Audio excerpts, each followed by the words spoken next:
I mean, again, he doesn't know who Gabriel is, right? Because he didn't come from an Abrahamic faith. The people of Mecca were pagan. The Quran is mentioned, if this book was from other than God, they would have found in it many contradictions. If a book is without contradictions, that has no bearing on whether it comes from God or not. I've had phone books that are inerrant, but I certainly don't think God gave them. That we believe without understanding.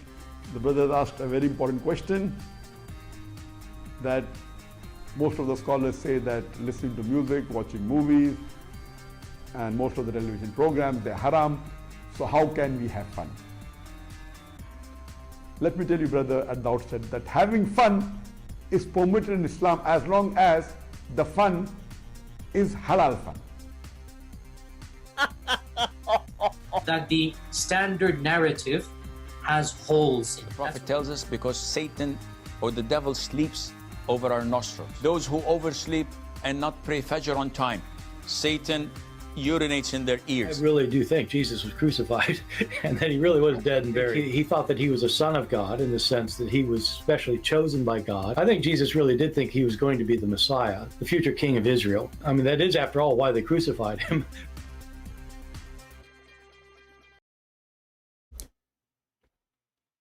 Hello everyone, and peace of Christ all of you. I hope my voice coming good and clear. Actually, I apologize for the delay, which is usual anyway, but I was drinking some water and suddenly the water went in the wrong direction. So you might notice my voice is not comfortable. Man, that was horrible. So with Allah, if you put him in your throat, because the Muslim, they try to push Allah in your throat, always go in the wrong direction. A question always we ask the Muhammadan, and nobody can answer. If you search in Google, if you search in YouTube, search whatever you want, you will see that not a single Muslim really can tell you who's Allah. Oh, what they say to you is God. Okay, I know that He's your God. That's not the question. Who is Allah? He is the creator. But I'm not asking you what He do. And the Quran says He is the best of the creator or the creators. So that doesn't say anything anyway, because if he is the best of the creators, that means he is just one of many creators. So who is Allah? So I searched for a video and I found Mufti Menk, and I think Mufti Menk, he can help us to tell us who is Allah. Shall we listen? Let us go to Mufti Menk. Not this guy, this guy. Who is Mufti Menk? Mufti Menk, he have this video. I forward the first 3-4 minutes because he is saying nothing but praising Allah, which we do not know, which Muslims do not know. So now Mufti Menk, he is going to give you something really priceless about how to find out who's Allah. Let us listen to what Mufti Menk want to say. Allah says, we will continue showing them signs in the horizons, meaning in the creation of Allah, as well as within themselves, until it is proven beyond doubt to them that it is the truth. So Allah, He said that before He created mankind, He will keep showing them sign until He is proving Himself without any doubt. So why people still have doubt? And why Allah did not give Muhammad any sign? You know, when you see the Muslim talking about sign, we shall give them signs. But this is a contradiction for everything the Quran is saying. And the Quran says, if this is a book made by other than Allah, you will find in it a lot of contradiction. So if we go right now, we see that the Arab and the people of Muhammad and the Jews, they keep saying, how come He don't give us a sign? But Mufti Menk, he just quote for us that Allah will give us signs, and this is in the time of Muhammad, until there's no doubt. The signs will not continue because Muhammad is the one who provided with the signs, supposedly. If you ask the Muslims, what is the word sign in the Quran? They say sign is an ayah. Chapter 2, verse 106, it says, any ayah we abrogate. You ask the Muslim, what does that mean? They say, oh, in this case, it means verse. So the same word, which is verse, the same word is a sign for the Muslims. Do you see it? This is the Muslim translation. In Arabic, it says ayah. When Mufti Menk was quoting for us, he says ayah. So was Allah speaking about giving ayah to prove that he is God? That would be silly. Or Allah is talking about giving signs. Well, Mufti Menk himself, he translated as sign. So we will go with his translation. In chapter 2, verse 118, people asking how come this Allah don't talk to us, or he sent us ayah. Here the word ayah translated as sign. Those who have no knowledge say, why does not Allah speak to us or come to us with sign? But you just heard Mufti Menk saying that Allah will keep giving signs. The Quran is saying that the stupid ones asking for signs, the one who have no knowledge, the one who don't want to believe, the one who they are not Muslims. And then Allah, instead of giving them a sign, he say, you know what, there's people before you, they ask for the same thing. They said, how come Allah did not give us a sign? So instead of he doing a sign, which he keep promising, as we heard Mufti Menk, he is saying, well, people before you, they ask for a sign, and they are the same as you, you know, okay? But we know that, as an example, if we say, who is the one before Muhammad? The Muslim, they say that the first prophet was before Muhammad was Isa, which supposedly is Jesus. So how come Allah, in the case of Jesus, he did not say the same to the people of Isa, saying to them, well, you know what, I'm not going to give you a sign because people before you ask for the same thing.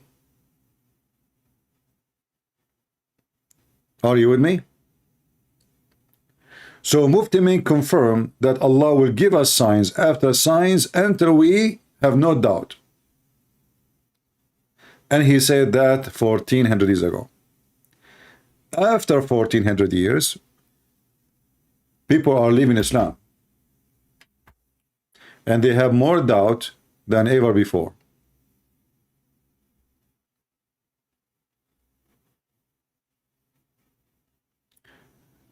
People are asking what website I'm using. This is called Quran Wow. QuranWow.com. Do we have any Muhammadan would like to join us?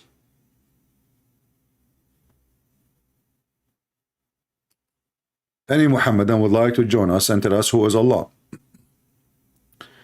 My previous experience that none of the Muslims dare to speak about this topic because none of them knows who is Allah. If you watch the whole video of Mufti Menk, you will see he don't tell you who is Allah. Okay, the title of the video is, who is Allah? The answer in the video, Allah will give you signs. And where is the signs? We cannot find them. Is it the sun set in muddy, boiling water?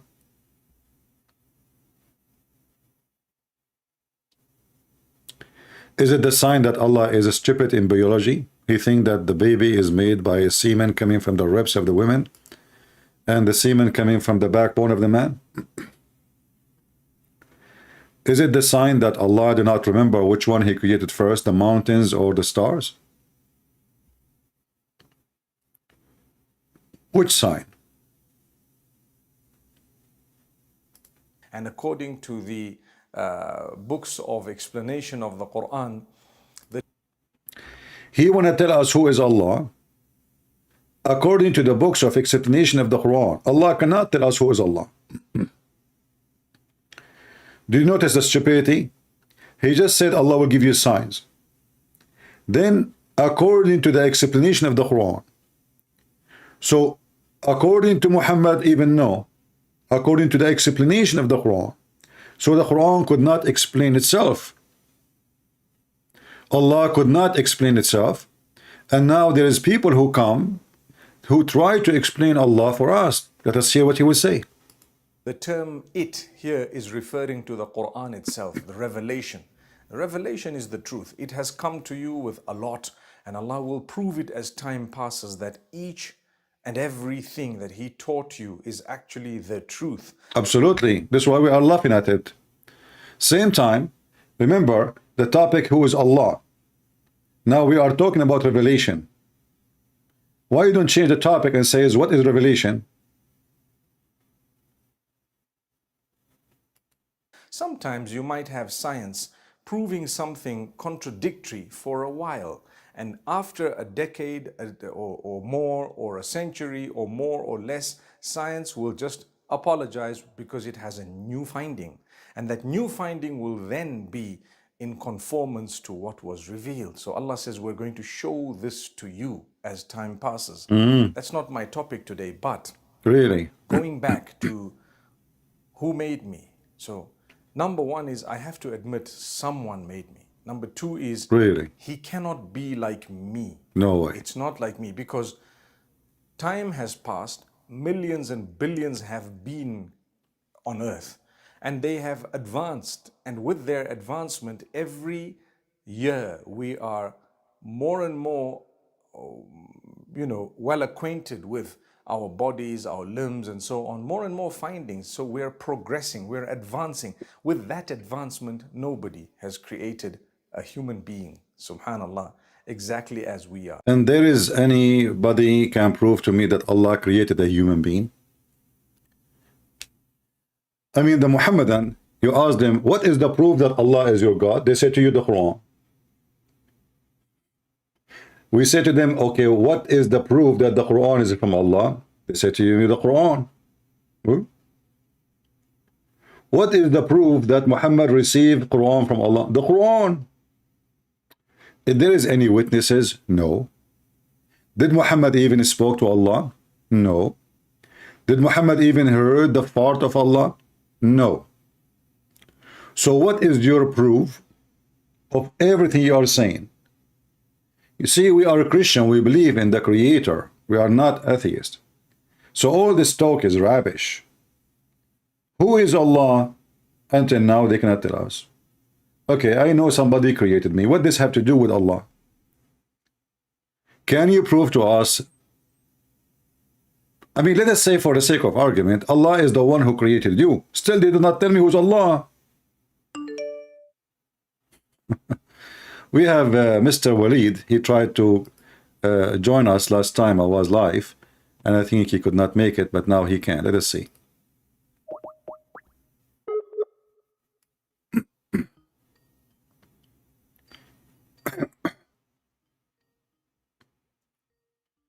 I'm calling him.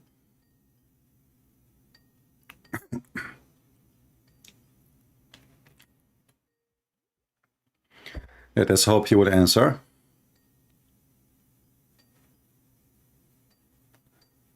Okay, taking some time to answer. Not sure why. Okay, let's try again. We will give it a try.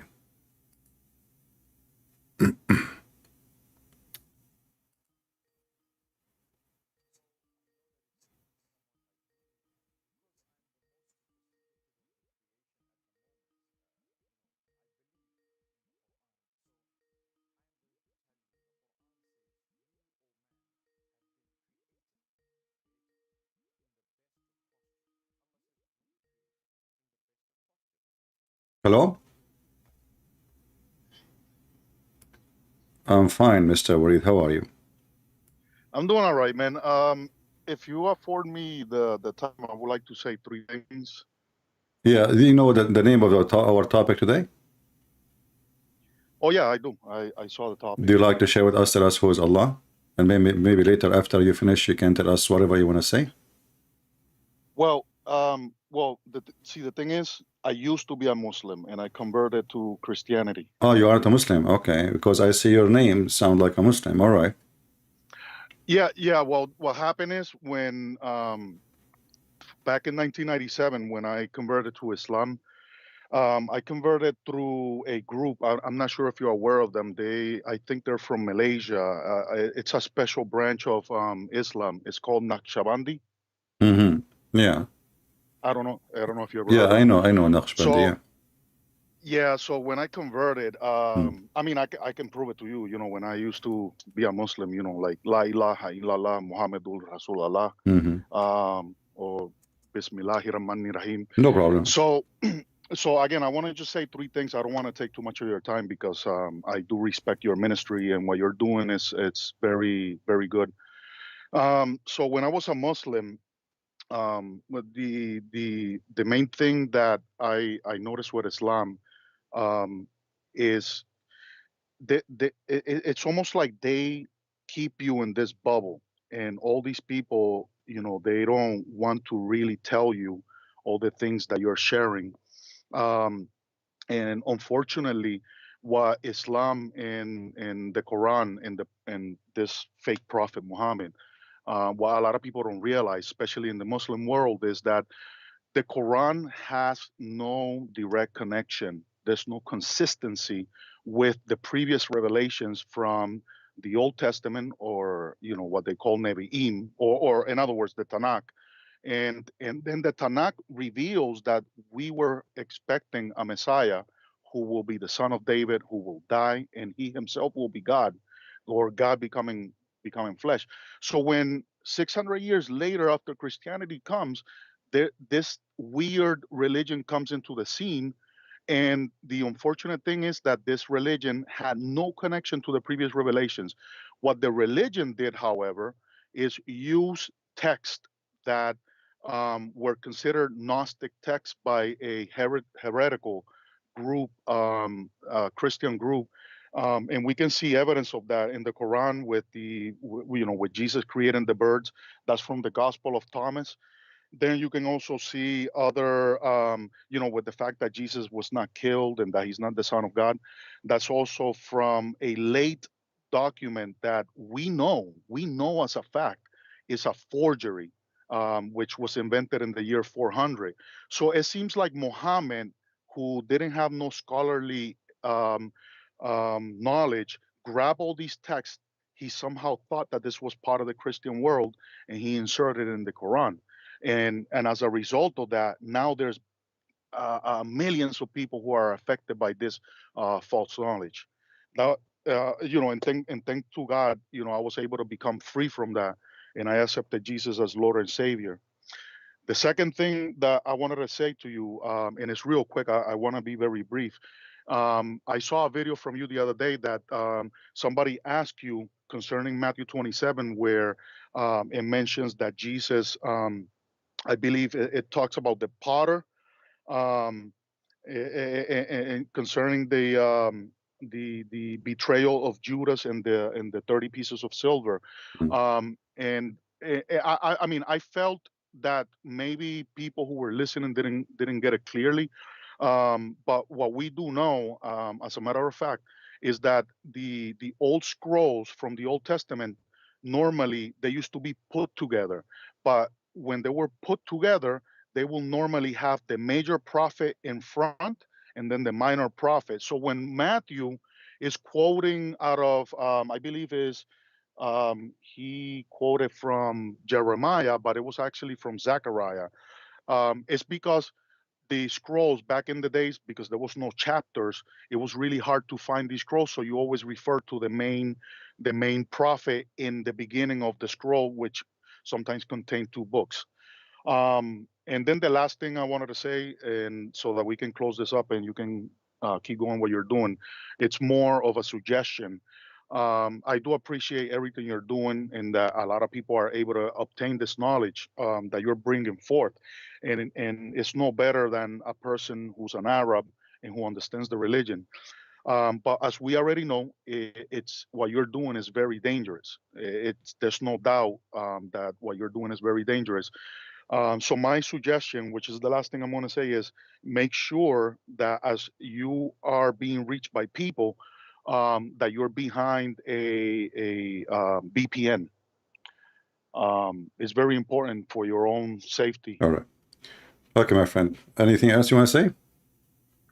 No, that will be all. Yeah. They But can you tell me, all those things really you mentioned to me, like especially the last one is the last one I care for. I fear nobody. And my safety, no Muslim will dare to get close to me, trust me. But anyway, about people understanding how Matthew he write. First of all, what we care for is what he said, how he quote, and which one first, it doesn't matter. For us, we read the words, and the words as it is, it is. And when a Muslim, he try to question, there's two kind of people. There's people who are asking questions, and there's people they question. So the Bible welcome people to question how things are meant, but I think the Bible is so clear. And the story in Matthew present to us a lot of things actually, and it's connected to to Mark and Luke and John, all those connected together. However, it's connected to tell us that you can be a person who is very elect and very chosen, yet you can betray the Lord. We are different from Muslims. Muslims believe in destiny, which make Islam very stupid and very funny. Destiny in Christianity is even if God, he decide to choose you. As an example, God, he chosen Adam to be created. That is a choice. God, he chosen Adam to be in heaven. That is a choice. But God told Adam not to eat and disobey from the tree. That was the choice of Adam. So all of Christianity and our faith is based on choices. So even when the Lord, he choose you, you choose whatever you like. I have one question about how they were able to convert you. You said to me long time ago, those Naqshbandi, which is now a bunch of Sufi, they sing and dance and, weirdo, which is not even considered as Muslims. Yeah, what happened was I was living in Brighton, Boston, and I was down in Commonwealth Avenue, 1350 Commonwealth Avenue, which is in front of the train. So during that time, I met this kid. His name is Mohammed Hafiz. He's from Malaysia, and so I started talking to him, and back then I didn't know nothing about nothing. Like literally, religion was not part of my life. And he began to talk to me about Muhammad, but I never heard of this religion or anything. I was like 18 years old or something like that. So then, little by little, they started talking to me more and more, and then they finally, got to me, and But they what the converted. major thing was able to make you think of Islam? Well, see, the thing is that the most arguments that they kept postulating is that how can Christianity have three gods? I was not a Christian, but I knew Christianity, Yeah. and it's not logical. And Islam is logical. It's a clean religion, and all of this stuff. So it was very appealing because all of us humans we have a natural desire to look for God. But when I got sucked in there into that world, they gave me a new name. My real name is William, but that's why they gave me his name is She Abdul Karim. He's from Turkey, and when he converted me, he made me do the La ilaha illallah Muhammadur Rasulullah. And then when I converted, they gave me a new name, and they said Walid Al Karim. But as time progressed, um, in the same buildings around there, because I used to live around there was a white woman who was arguing really, really strangely with another guy. And one of the things that I remember that she said, which kind of like made me question, but I never searched. She said, "Oh, it's such a stupid thing that Allah will make Suleiman go up in heaven, and then he's going to summon the the ant." And I said, "Whoa, that sounds really stupid." is that in the Quran? And after that, I didn't think about it much. So years went by, but then something happened. One day when I'm getting ready to go to work, I decided to turn the TV, and for some reason, there was a Jesus movie, and when I turned it on, it was on the section where Jesus is on the cross. Like the movie was almost over, but Jesus is already in the cross, and he's saying, "Father, forgive them, for they don't know what they're doing." When I heard those words, something strange happened to me. I went to school. I couldn't stop thinking about it, and then few days later, I met this Guatemalan guy. He started preaching to me about Jesus and all of that, and I was like fiercely like debating him. No, how can Jesus be God and this and that? The Quran says that Jesus never died, and that God took him away and all of this. But he kept more patiently and persistently, and then I accepted Jesus after that. And I've been a Christian ever since. All right. Over 20 years ago. Happy for you, my friend. But I'm telling you, and this is the last thing I want to say because I don't want to take your time, is and I'm saying this because of my own experience. A lot of Muslims do not read.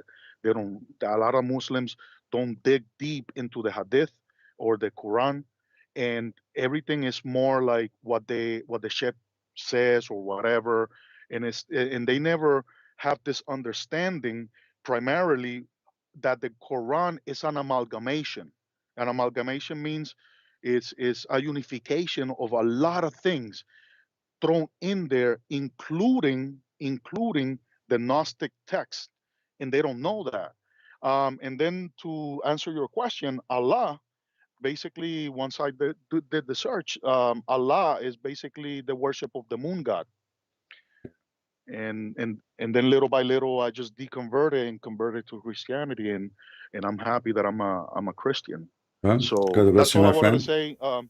Thank you very much. God bless you, man, and thank you for everything you're doing, because through you, the Lord Jesus Christ is setting free a lot of people. I mean, Thank you, man. Thank you. God bless. Take care. All right.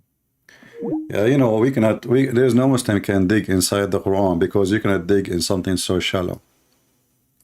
The Quran is the most shallow, stupid book ever. We will dig in what? Sometimes like language speaking, we say deep dive. But how you can deep dive in something very shallow? I mean, what kind of God he promised me? I will have endless penis. I will dig where? You do not need to dig for it. It's coming out. So this is not even religion. This is just a stupid collection of many religion. Muhammad, he was trying to make himself someone. Before he moved and live with the Jews, he know nothing about Judaism. He do not even know any name of the fast of the Jews. He do not know even any prophet of the Jews. He know nothing about Judaism. When he moved and lived between the Jews, and actually we can prove that in 2 minutes from their books. And Muhammad even, the story when he heard about the fasting of Ashura, he met some Jews. He said to them, "What is this? Why you are fasting?" They said, "This is the day Moses, he passed over the sea." He said, "Okay, well, you know what? As long this is for Moses, this is we are more close to Moses than you." He hijacked the fasting. He ordered a Muslim to fast it. So Muhammad did not even have a fasting in his religion. Fasting is something he stole. He noticed the Christian, the Jews, others, they fast. So Muhammad wanted to have a fast too. Otherwise, how he can be a religious person and how he can have a religion? He mixed the old religion, which he had before he met with the Christians, which is the paganism of Islam in the Kaaba. And you will notice that Muhammad, he neglected the Kaaba for a long time. But when the Christian and the Jews, they neglected him and they did not accept him, he go back to pray to the Kaaba. And then you ask yourself, I mean, why you pray to the Kaaba now, but you were praying toward Jerusalem? All of that is just a hypocrisy action, so to make the Jews and the Christians accept him. He prayed toward Jerusalem for a long time, and then when the Christians and the Jews did not accept him as a prophet, he gave up. And this is why we see in chapter 9, verse number 29, which came at the last chapter, Muhammad, he said in the Quran, he said, "Go and kill the Christian and the Jews." because now he knew that those people, they knew him very well. He is just a fraud. Now we go back to our topic. If there is any Muhammadan would like to join us, please feel free. Who is Allah? And I say, none of you Muslims knows. And I know what will happen. The time will go, and not a single Muslim would dare to call us, because this is a topic no Muslim can answer. No Muslim. As you see, this Mufti Menk in the video, he will give you a longer speech, but he will not tell you who's Allah.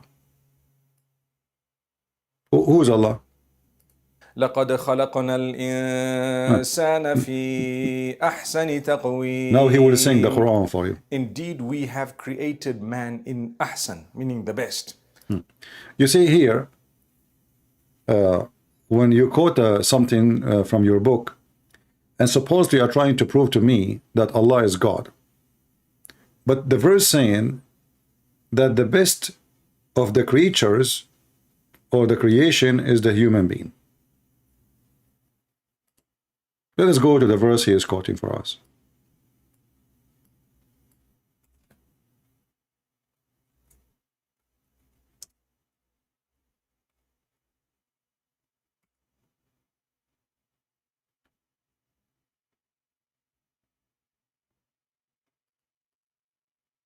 Chapter 95, verse number 4.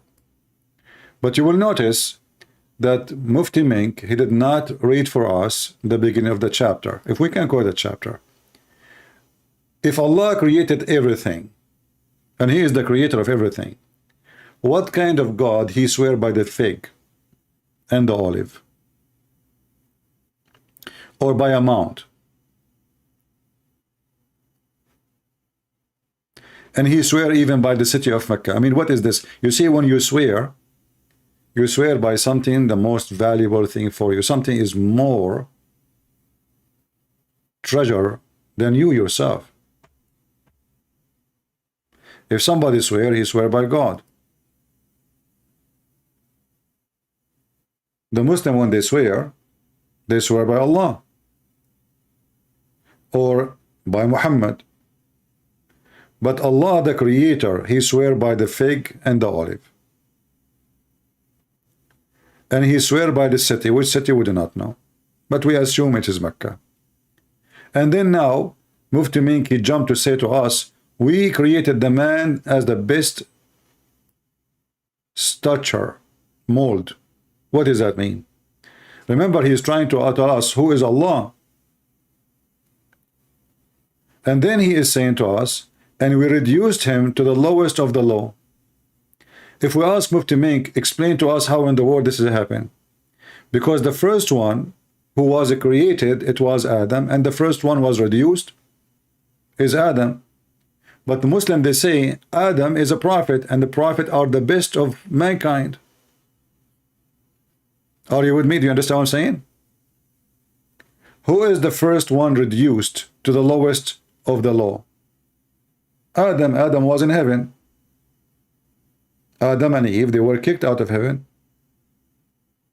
Who is the first one who was created? Allah speaking of, supposedly, Adam. And those names, by the way, in the story from the Bible. This is a story from the Bible. And the proof of that, no Muslim knows even what Adam mean. What Adam mean, they do not know. What Noah mean, they do not know. All those names have nothing to do with the Arabic language. Muhammad is a thief. He's a prophet. They do not know what Moses mean, what Abraham mean, what Adam mean, what Noah mean, what Eve mean. They don't know. So you ask any Muslim, is Adam a prophet? They will say yes. Did Allah reduce him to the lowest of the low? They will say no. But if you don't mind to think with me, Allah created only supposedly one man and one woman. The rest are not creation. They are reproduction. Do we agree? We can say metaphorically, I'm created by God. But I am a reproduction of Adam and Eve, if you believe in the story of Adam and Eve. So God created only two humans. He did not even create three, not even four, not even five. Only two.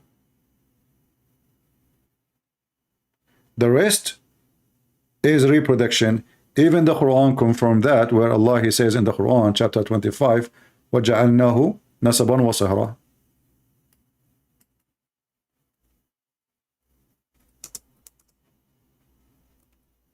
And this is the same verse allow a Muslim man to have sex with his daughter if she is a daughter out of marriage. Chapter 25 verse 54 says, it is he who created the human being from water, then invested him with ties of a blood and marriage. So as you see, the human being created just from water, that the first human being is Adam, and then Adam, he have a wife, and then everything is just to follow. There's only one man, one woman is created. So the same verse this man he is quoting for us is the same verse proving to us Islam to be stupid and doesn't make sense. And you know, like as long I am in chapter 25 verse number 36, 54, you will see verse number 56. It says, we not send you except to be a bearer of good news and as a warner. So why Muhammad is killing people as he is just a warner?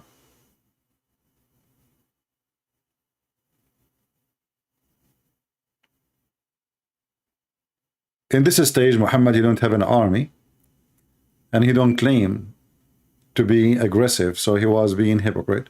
I'm just a warner. You know, I don't want anything from you. Later, he raped them, he took their women, he took their money, but he's just a warner. This is not a warner do. A warner just he warn. That's what a warner do. The action, even the verse says, the action is for Allah. The verse before it says the action is only for Allah.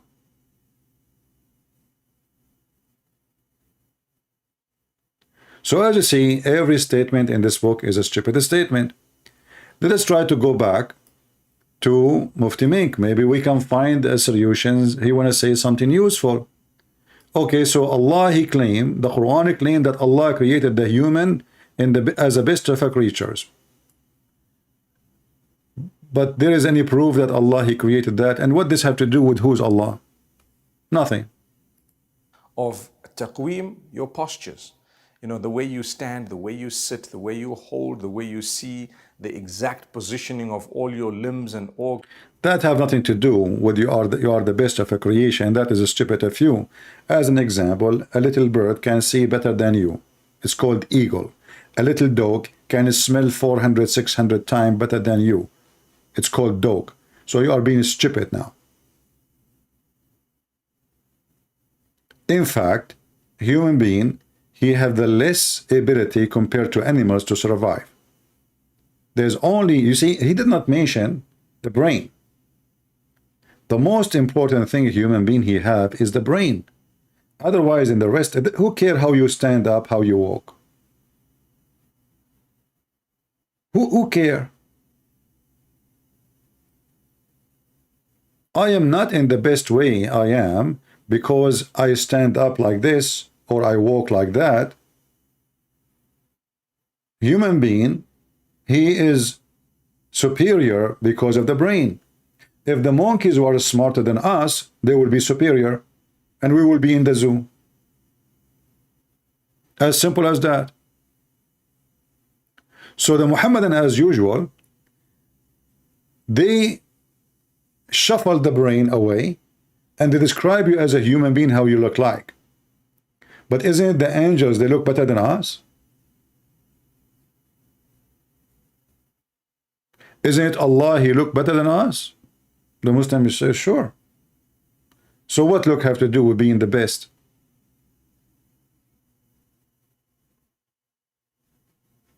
Very silly, very stupid. Allah says the best.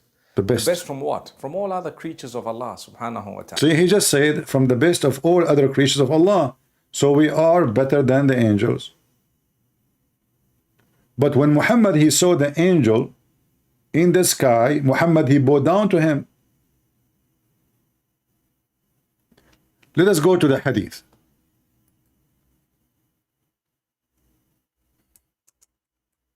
And actually, there's a video of him, the same person, Mufti Menk, saying that.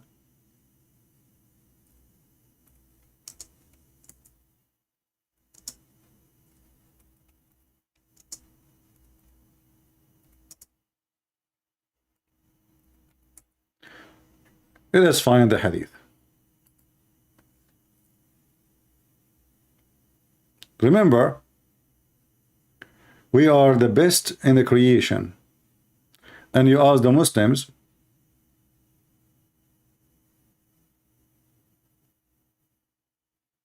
who is the best in creation? They will say Muhammad. So why Muhammad is bowing down to the angel?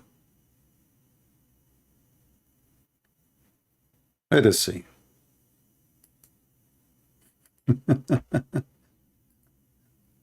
If Muhammad is the best, it should be the angel bowing down to Muhammad, right? And Muhammad is the best.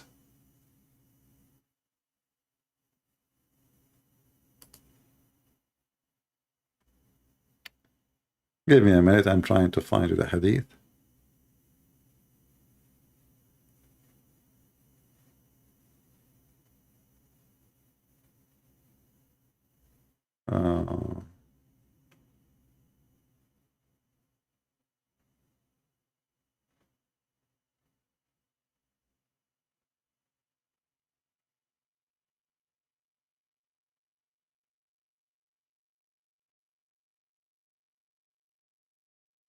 Yeah, until now I could not find it, but I will go first. Let us go to the Quran.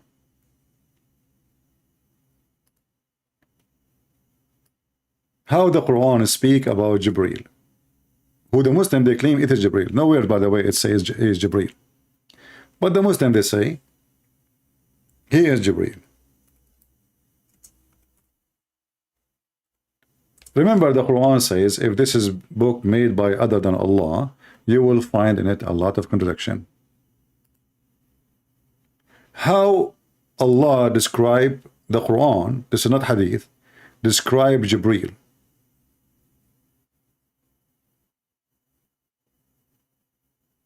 As you see in front of you, if this is Jibreel, this is Jibreel supposedly, this is Jibreel supposedly, this is Jibreel supposedly. If you ask me, based on speaking and reading Arabic, this is Allah. But we will go with the Muslims. We just heard Mufti Menk saying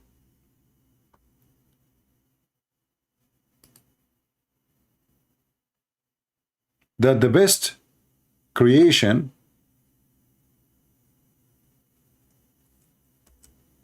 is mankind.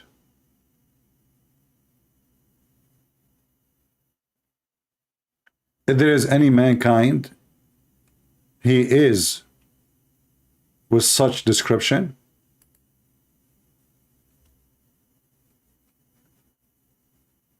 If there is any mankind, he have a chair between the heaven and the earth.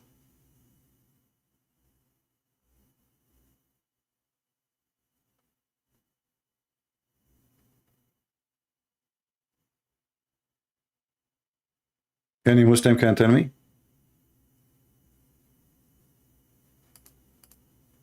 There is no human being. Even Muhammad right now is in the grave. So is a human being is the best of the creation according to Islam? No. This is false.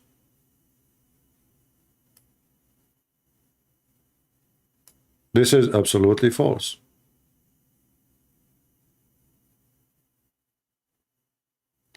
I found the hadith, the one I want to show you, about Muhammad bowing down to the one who saw in the sky, and it says clearly this is the angel.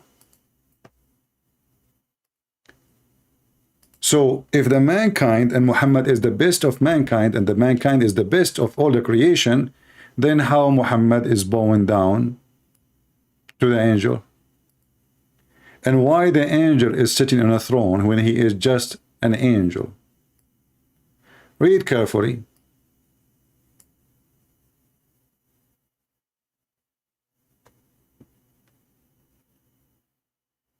Uh,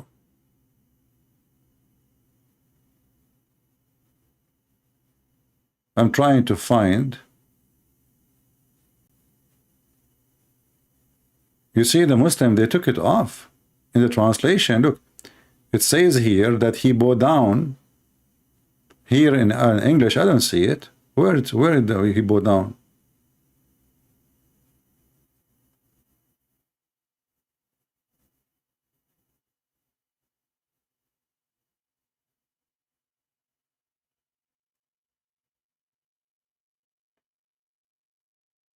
Let us see other.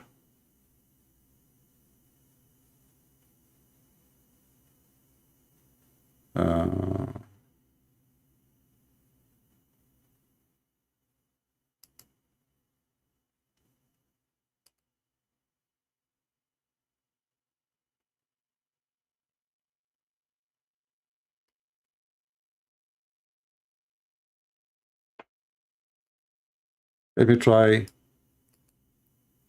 Sometime the Muslims, they translate something and they forgot to translate it in the same way in the other place. This is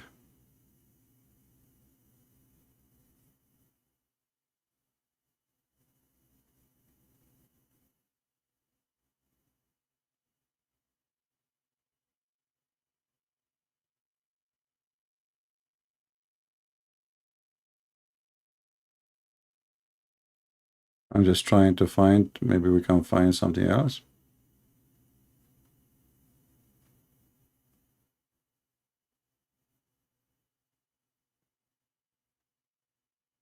Here you see it says he fled him in fear. Why you flee? And you know, when you say somebody sitting on a throne, that means he have the authority. He is higher than Muhammad.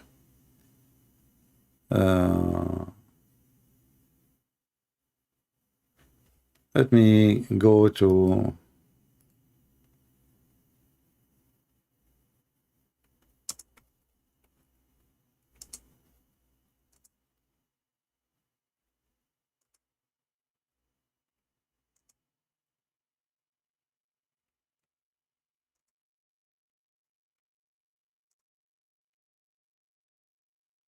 let us see.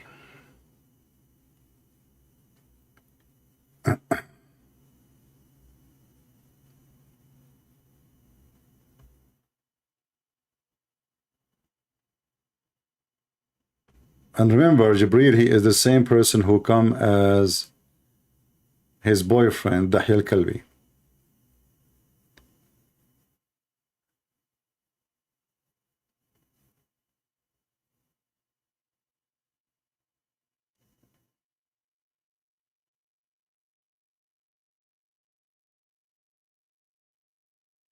Let us see, let us see.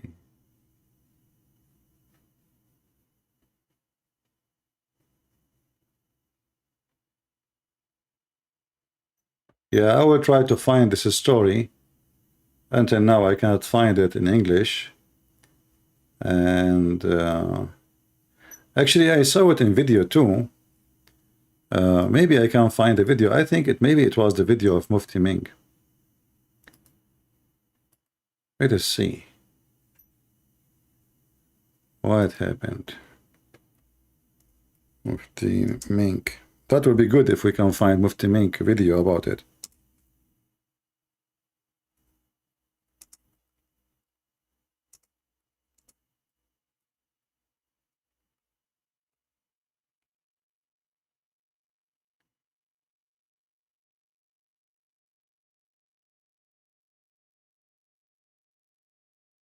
Where?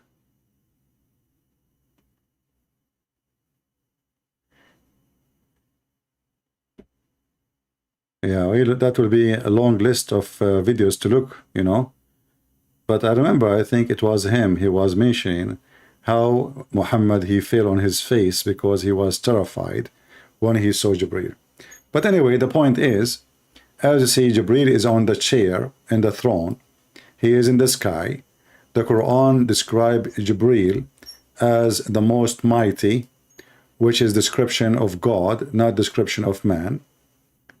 For man is not the mighty, you know. The translation here says the one with the great power. The one with the great power. Who is the one with the great power? You see, when you say the one, that means there's no two. When you say the one, that means there's only one. Do we agree? Change the translator.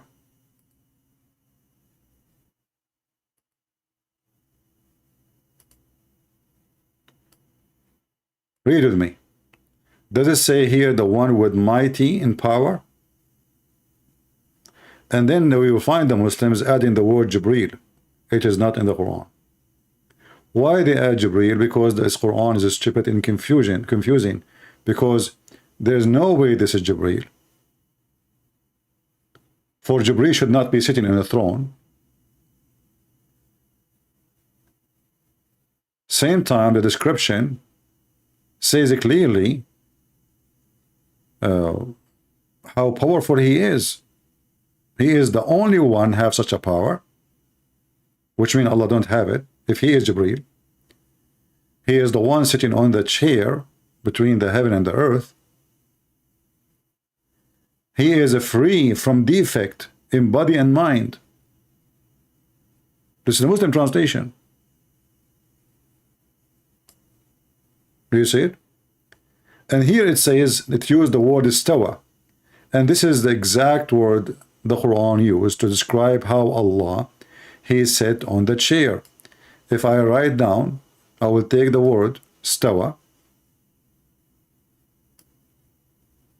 copy it, put it in the Quran. You will see this is a word describe how Allah, he sat on the chair. The Muslim, they translate it as he leveled himself. Chapter 2, verse number 29. This is exactly the same word, stawa. Do you see it? So how the angel, how the human being is the best of the creation of Allah, and then we find that the angel Jibreel is the one, the Muslim call him the one with mighty power. But that is God. You see, if it says an angel with mighty power, I will say he is one of them, and they have mighty power, all of them. But the verse says the one.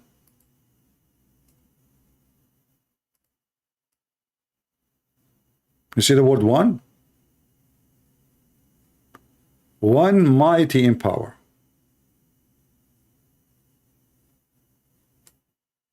And the verse behind it describe that this person, he is perfect.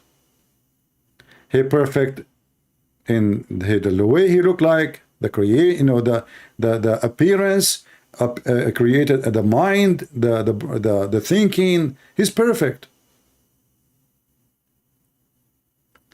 Do you see how we can conquer Islam? We did not even play, not even like 50 seconds of the video of this guy. We did not play 50 seconds.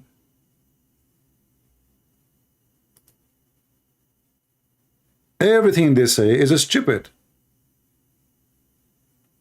In one hand, they say that Allah is the mighty in power. Who is the only one in mighty in power? Allah. And then we find that this verse is about Jibreel.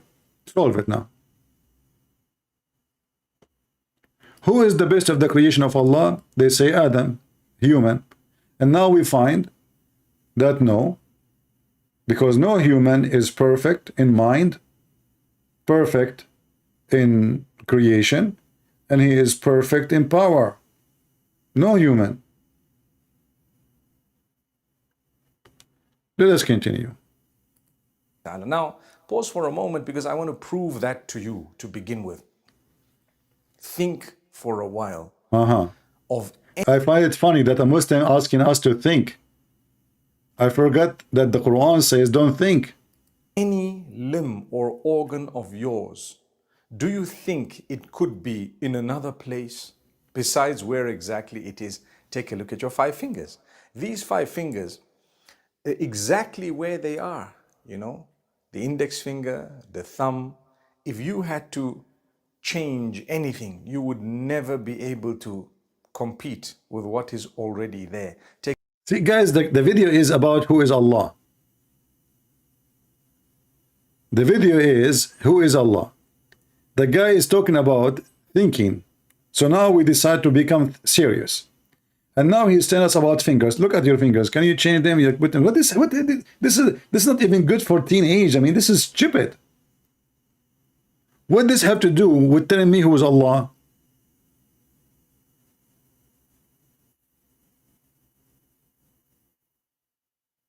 Well, monkeys have fingers too.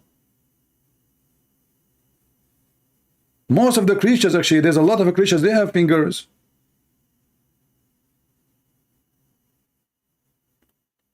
We are asking how you can prove to me Allah, and you say to me, think. And now look at your fingers. Take a look at your eyes. Where do you want to put them? Your ears. Put them in your ass. Where do you want to put them? I mean, this guy is trying to prove to us who is Allah. Look at your eyes. Where do you want to put them? Well, I want to tell you bad news. Isn't it better if we have 4 eyes, 2 in the back and 2 in the front, so we can see everything around us? Isn't it better if we have 4 eyes, 1 in the left, 1 in the front, 1 in the back, 1 in the right? What this guy is talking about? Look at your eyes. Where do you want to put them? This is how he proved to us who is Allah. He's telling us who is Allah. Where do you want to put your eyes?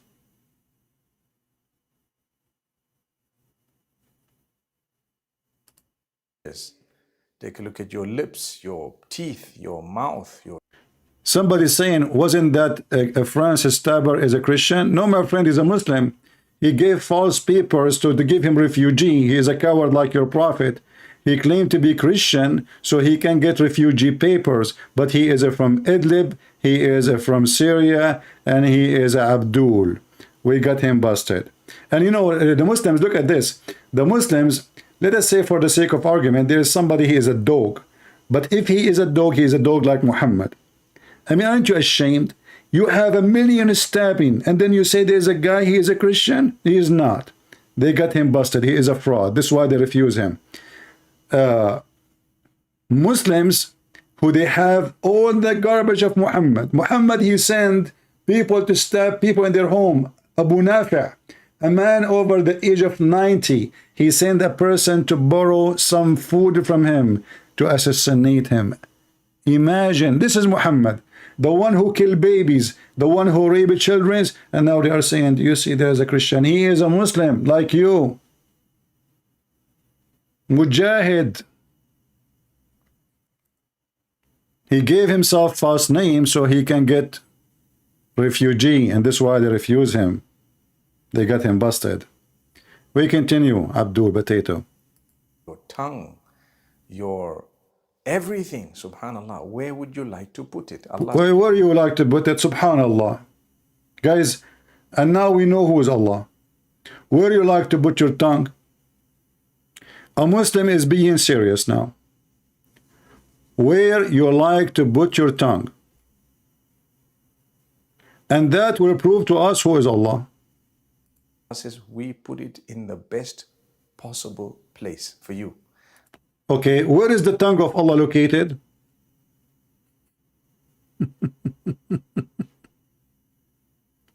Any Muslim can tell me where is the tongue of Allah located? We created you, Allah says, and we created you in such an amazing way. So Allah subhanahu wa ta'ala is the greatest. Okay, now, how Allah, we know He is the greatest? Because the way you are created. But how we know that first He is the one who created us? Let us say we have the best way we are created. But what does have to do with Allah? How you prove to me now that this God, Allah, is the one who created me? Maybe it is Buddha. Maybe it's Mickey Mouse. Your description is so stupid. Did you bring us something new?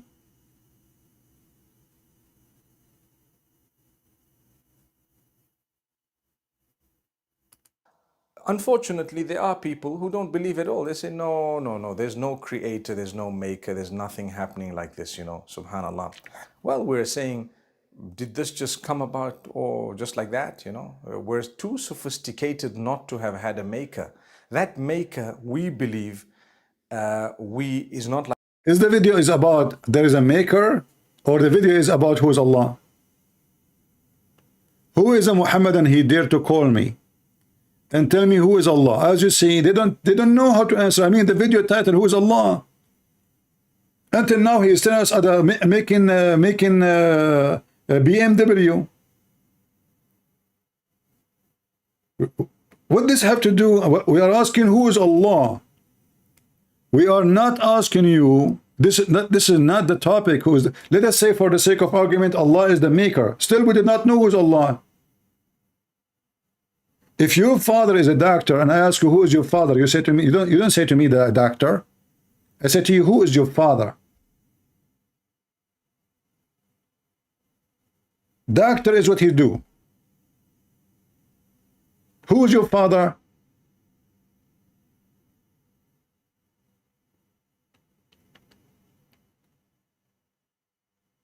They cannot answer. They are making up reasoning, and this is the religion out of reasoning. If Allah is not the greatest, how did Islam spread so fast? The answer for that is very simple.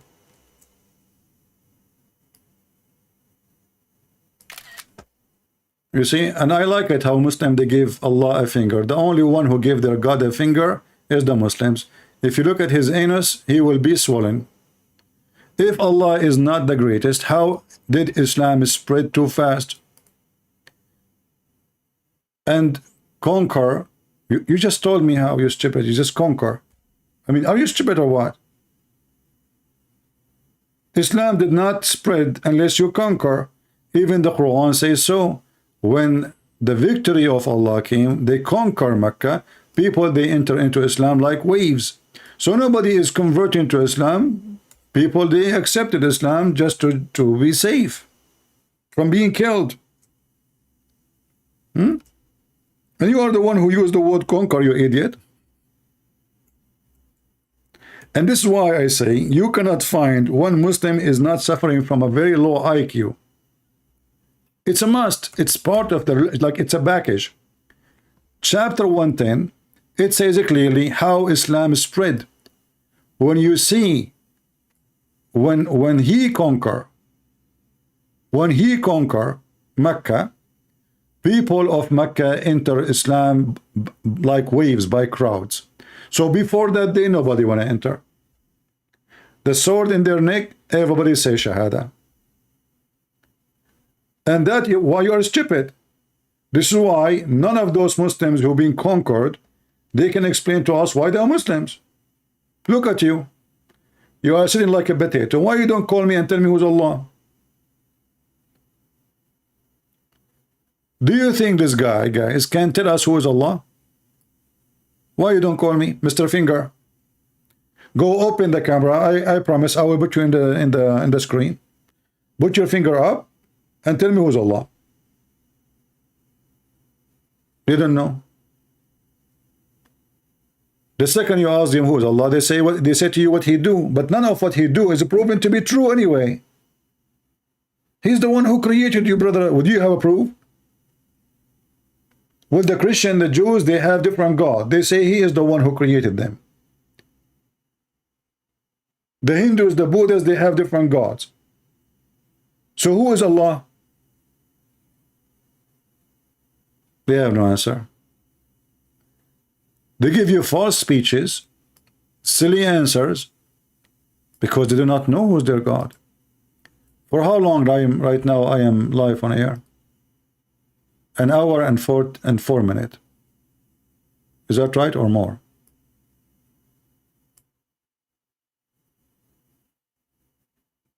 No Muslim call me to tell me who's Allah.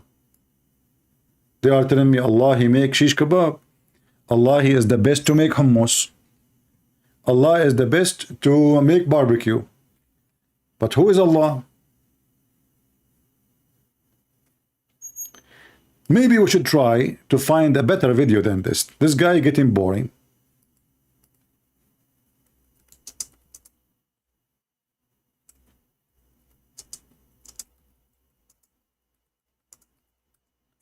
Let me look for my favorite Abdul. Definition of Allah in Islam. There's a definition. Before posing my question, I would like to thank the organizers for making such a brilliant... Okay, give me a break, yeah. Organizer. You're stupid to join actually such a thing. Anyway. Says what Allah is and also says what Allah is not. Huh. Besides knowing what God is, it is also important to know what God is not. So that if someone falsely claims that so-and-so is God, you can easily come to know this is a false claim. As far as the reply to what is the definition of Allah, the best reply that any Muslim can give you is from the Quran, from Surah Ikhlas, chapter number... See, from the Quran. What is Allah from the Quran? The Quran, which is made by Muhammad, there is no witnesses. Okay, what's a chapter of Ikhlas saying? Tell us. 112, verse number 1 to 4, which says, Kul huwa Allahu ahad. Guys, say to me who is Allah. Say Allah is one of. What does have to... I'm not asking you how many He is. I mean, do you see the stupidity? Did I say who is Allah's? I said who is Allah. Allah is a one name, not a name of many. So you answer the guy who asking you who is Allah. You say Allah is one of, and one of, that means He's many actually. There's many of Him. Say He's Allah one and only. Allahu Samad. Allah, the absolute and eternal. Lam yalid wa lam yulad. You know, the absolute and the eternal. Where do you get this translation from? As-Samad, it means a collection. This is an Aramaic word, not an Arabic word. This is why in Arabic we say, which is coming from the Aramaic, masmuda. Masmuda is, you know, like those pig thing, you make a hole in it, you put your coins. That is masmuda. As-Samad is the one who is a collection of gods. He is the one who unites gods. The verse you gave me does not prove Allah is one anyway, because He is one of. Qul huwa Allahu ahad. Say He is one of, not ahad as one. Ahad cannot be one in Arabic or even in Hebrew. Muhammad the stupid, he is trying to copy the Jews when the Bible says, your God, O Israel, your God is Echad. Echad is Ahad. But Echad is not one in number, you idiot.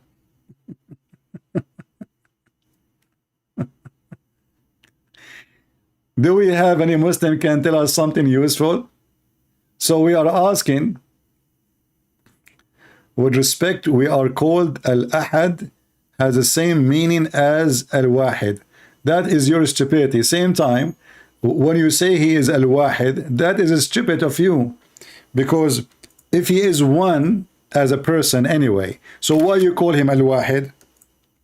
Just to show you how Muslims have a you know, I don't want to keep insulting a human being, but a human being is an insult to himself. Look what you just said. Are you sure you are not paid by Christian Prince? In Arabic, you add, guys, do you remember the guy who said he is an author of books and turned to be he do not speak Arabic? Do you remember him? The potato who called me to promote his books and nobody is buying them, and the guy is writing a book about Arabic language but he don't speak Arabic. And I get him busted. If you remember, the same Abdul, he said when he called me, he said the AL, which means L, the one we see in the beginning here, let us highlight it. L. Let us zoom in more so people will laugh at you more. You see, I'm using your text, not my text. Thank you. Al mean the. The. Why you want to use the if Ahad is one? if Allah is the only one? Why you want to use that? You see, even in English, when you say the house, because there's many houses, so you decide to say the house to tell me that you are going to a certain house. Right? The tree, that means a specific tree. The month of etc., that is a specific month. So al is the same in Arabic. It's a word mean that. In the Aramaic language mean God. So I will go with your language now. The one you are using today is Arabic as the word that. The one you understand. The ahad. If ahad mean one, how in the word you say the one?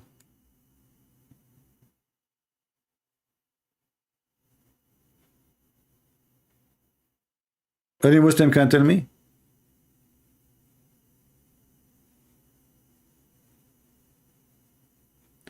Don't you say the Bible? Yeah, I say the Bible because there is many. There is Bible for computers. Search right now the word Bible in Amazon. There is Bible for computer. There's Bible for those language. There's Bible for the dictionary. People are in the word Bible for. Do you know what Bible mean? You don't even know what the word Bible mean because you're ignorant.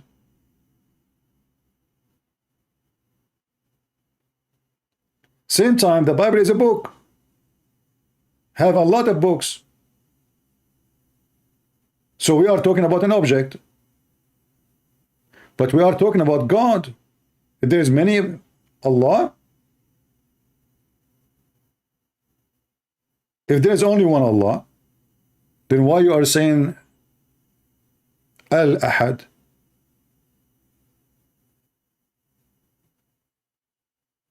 And you said the word Al-Ahad mean Wahid. Okay, what Wahid mean? You will say to me one. Okay, but if he is one, that means he is a number. If he is a number, that means he is one of many numbers, because number is one of many numbers. One, there is after two, and there is a three, and there is four, and there is five. In the Hebrew, it says Echad. Echad is not one as a number. It is one as a unity. So the husband and the wife, the husband, he leave his parents and he will become Echad with his wife, but they are not one person. Those are two human beings. The Bible called them Echad. Muhammad, he copied the word Echad, he put it in the Quran, and now your God looks stupid, because that means Allah is not one as a person. Actually, if you go in the Quran and you search the word Ahad, you will find that all the Quran say Ahad mean one of. Let me type it for you in the front of your eyes. Actually, I will take the word he said and I will put it in the Quran.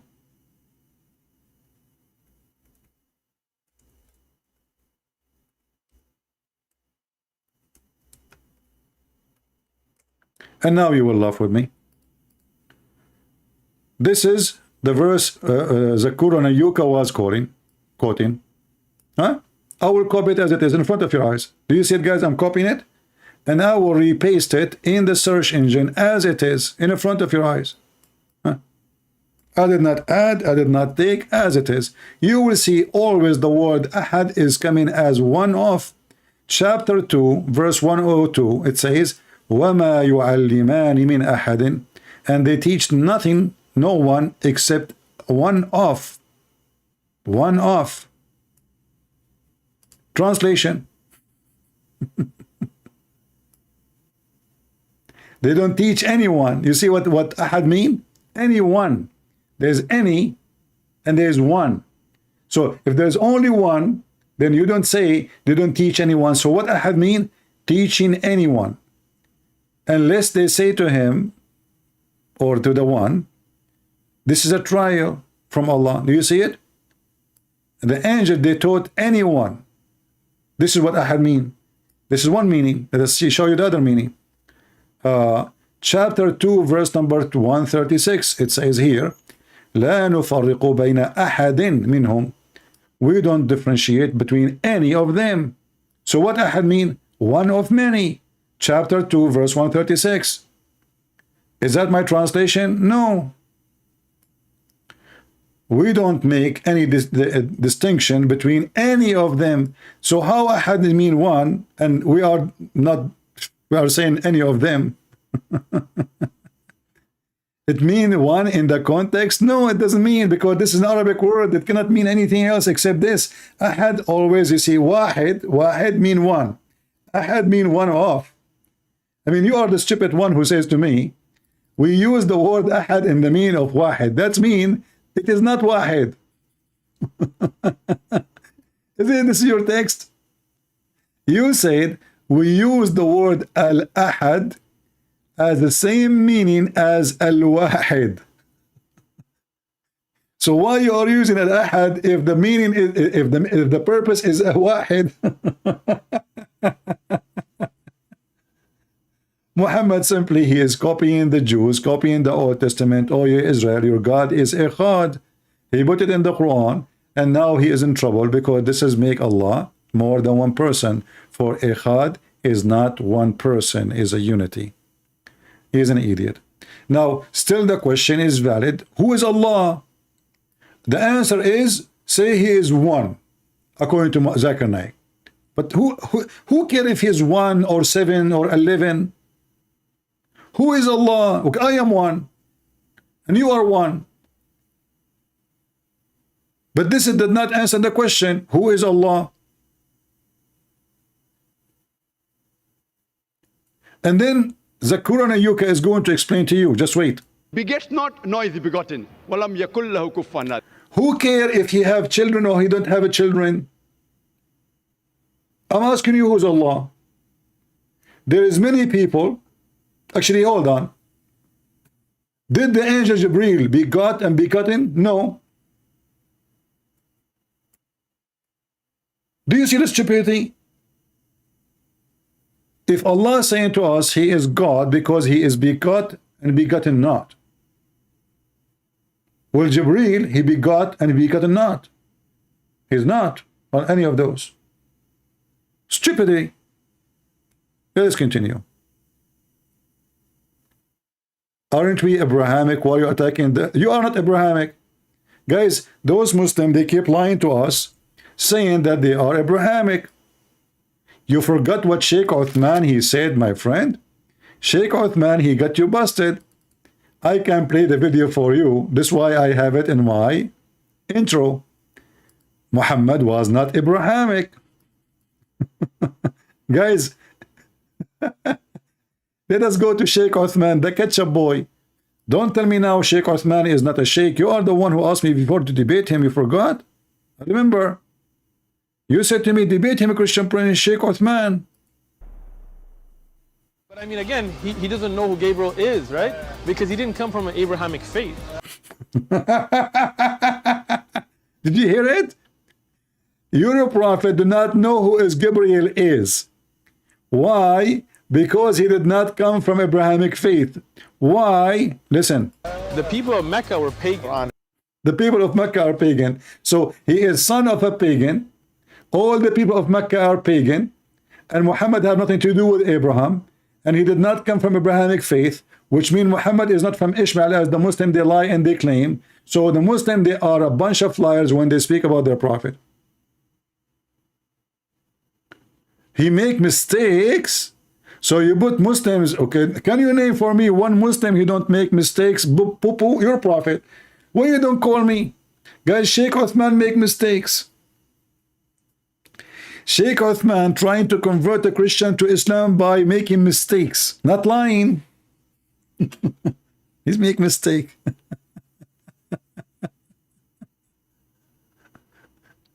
Oh boy. Someone saying CP, Sam, David, all Sam together. No, my friend, I don't have partners. I am the same as Allah. I don't allow people in my kitchen, they will burn my food. Without talking about the names you mentioned. So A Muslim cannot tell us who is Allah. Not a single Muslim knows even who is Allah. All what they say to you, funny answers, he is God. He's one. He's big. He's powerful. He forget. He forget not. In one hand he's forget, in the other hand he forget not. They give you all kind of answers have nothing to do with the question. Who is Allah? I know by choosing this topic, no Muslim will dare to call me because we chose this topic before and not a single one dare to call us to tell us who is Allah. Nobody. There is nothing like him. There is nothing like him. Solution. This is what the Old Testament says, nothing like God. But that doesn't tell us who is God. There's nothing like me. There's nothing like my finger. Even science proved that everybody have his own fingerprint. Does that mean my finger is God? I'm asking you who is Allah. You say to me nothing like Allah.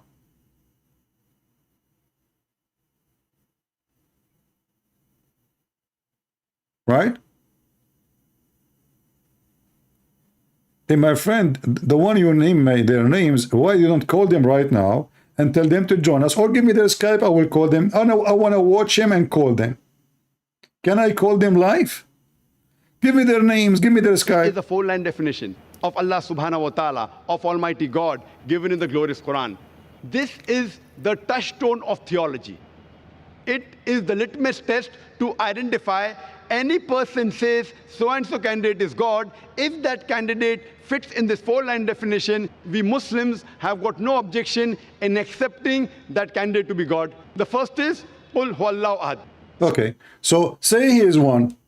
Well, Krishna is one. There's no two Krishna.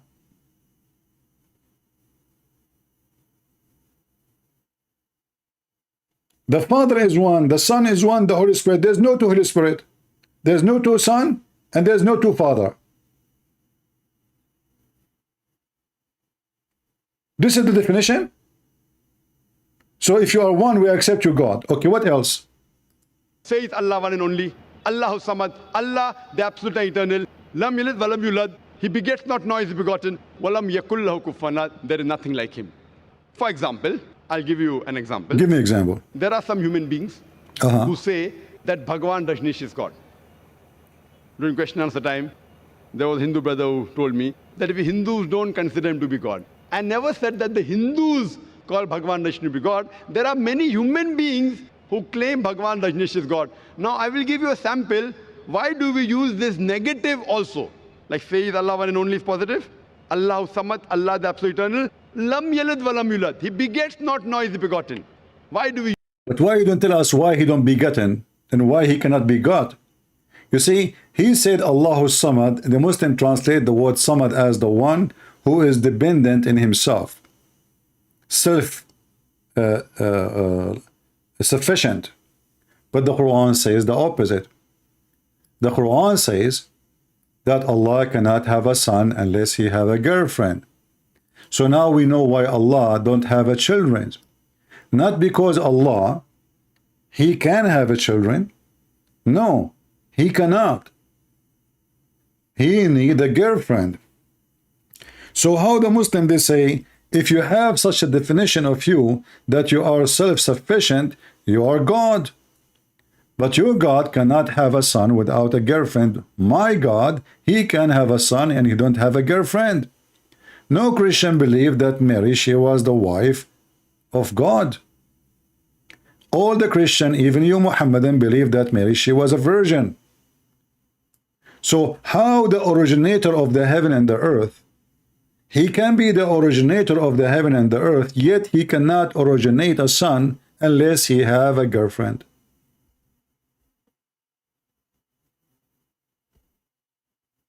Anyone can tell me? If Allah, the originator of the heaven, and he is a questioning his ability, you see, he did not say, well, you know, they say I have a son, I say I don't, that's it.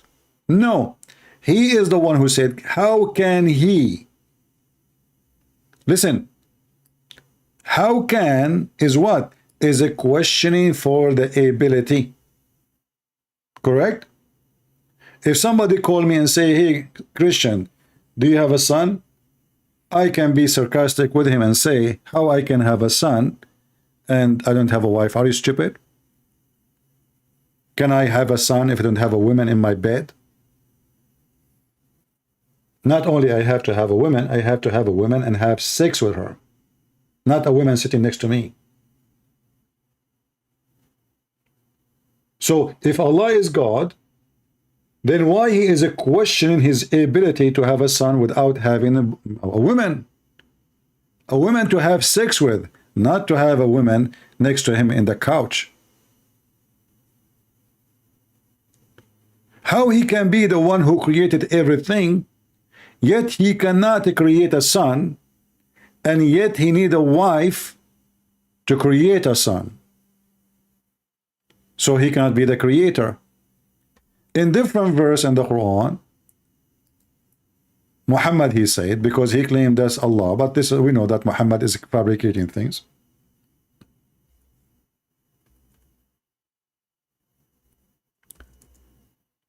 Allah supposedly said in chapter 21, verse number 17, had we intended to take a pastime between two brackets, i.e. a wife or a son, etc., we could surely have taken it from us. Do you see how Muhammad, he keep making poo-poo? How Allah is one, and then Allah want to take a partner from us. Are you with me?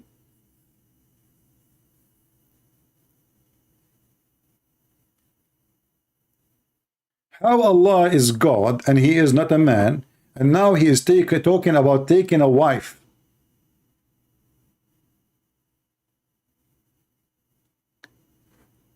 So he's saying, you got busted. Why would Allah want to have a son? Why would Allah want to have Jibreel? Why would Allah want to have Isa? Why would Allah want to have anything? If you ask this question, then you have to ask all of them. You are stupid like your prophet. Why would Allah have a shin? Why would Allah have 5 fingers?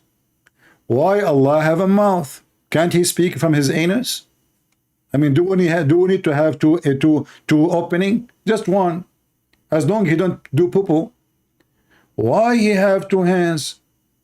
Why he have 5 fingers? Why he have a shin? I thought you don't need anything. Those are physical objects, and we need them so we can do things with them.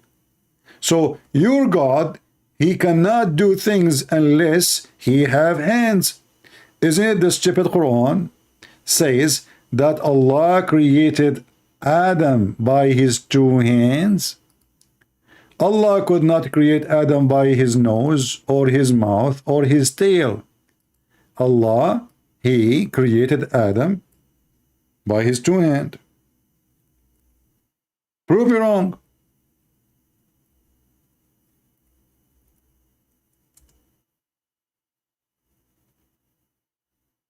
You know, when the Muhammadan they say something about their God, we laugh, and this is why they don't dare to call and get me. You want to get me? But get me, call me.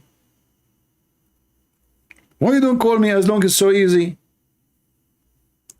Why all your scholars don't dare? How Allah God? And now he is using his 2 hands. I'm using your logic. The Quran says if Allah want to create something, he says to it be, and it would be. Wonderful. We asked before Muslims, did Allah say be after he used his hand or before he uses his hand? Huh? Why Allah is using, why he have hands? I thought Allah, he has power by saying be. And why he say be anyway? Can't he use like his mind without saying it?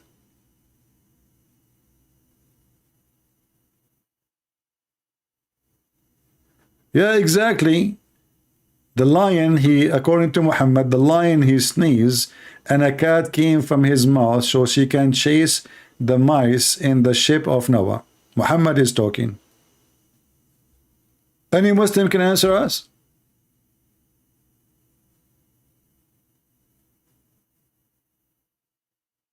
No one like Allah. Okay, here we go.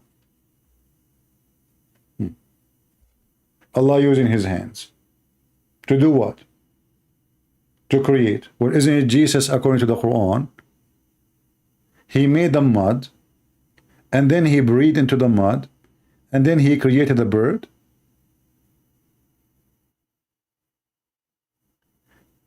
You will notice that Zakur and Yuka, he skipped that Allah is the creator, because now we know that Jesus is a creator according to the Quran. The second you ask the Muslim a serious question, the same second they get silly and stupid and they avoid the question. The guy is asking you, who's Allah? You say to him, he's one. Do I care if he's 1 or 10? We know, like the name, it says, oh, he's one. That's it. You know, if we add S at the end in English, that's mean there is many gods. Who's Allah? Let them know. What do you know about this God? Nothing. Not to forget to mention,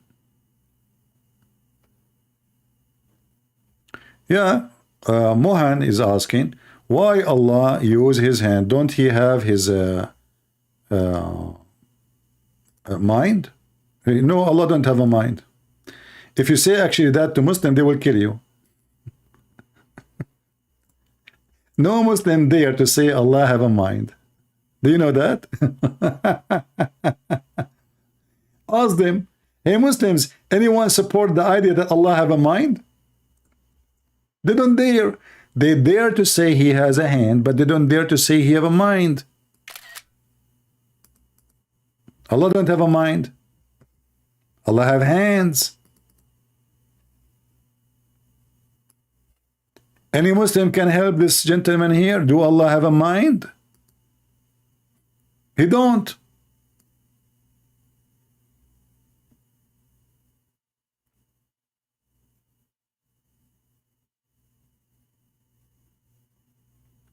And there is a very easy way to prove Allah cannot be a person who have a mind. Why? You know, don't the Muslims, they say that Allah, he wrote his word and his book in a tablet? He wrote it in a tablet. And this tablet, nobody can touch it, nobody can see it. Okay. So now, Allah, he wrote his book in a tablet. What is the purpose? It says in Arabic, lawhun mahfuz, which means preserved, protected tablet. So the point of it is what? Is a preservation, correct? But how you, Allah, need to preserve it? By writing it down. And nobody can read it except you. That means you have a short memory. You can't remember what you said before. And you need a tablet. Otherwise, what the tablet for? You see, if this is a tablet he gave, like God gave tablet to Moses, well, this is to Moses. Not to forget to mention, by the way, Muhammad the idiot, he told the Muslims that Allah, he gave Moses the Torah in tablet, all the Torah, not 10 commandments, all the Torah. So imagine how many trucks of tablet rocks Moses used to carry. He spent his life carrying rocks. All the Torah, God gave it to him in tablet. Are you sure? So as you see, here it says that this Quran is inscribed in a preserved tablet, where the tablet is between the two eyes of the angel Israfil. Why he put Allah? Why Allah he put the tablet between the angel eyes so Israfil cannot see it? I mean, do you see the security? Are you stupid or what? Well, Israfil cannot see it, but the angel in front of him, he can read it.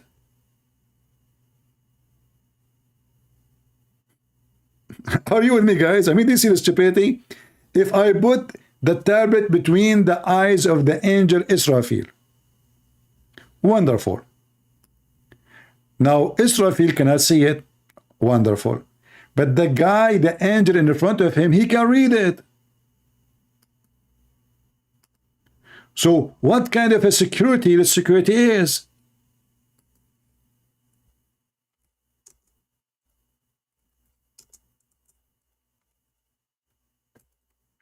By the way, if we ask the Muslims where Muhammad got the name Israfil, they don't know. What Israfil mean? They don't know. They stole that from the Jews. What Jibril mean? They don't know.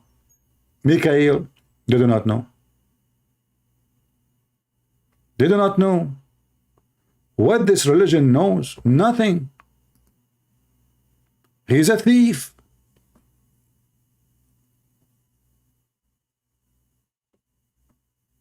Until now, zero Muslim tried to contact me. The only one we have him contacted me is somebody. He left Islam.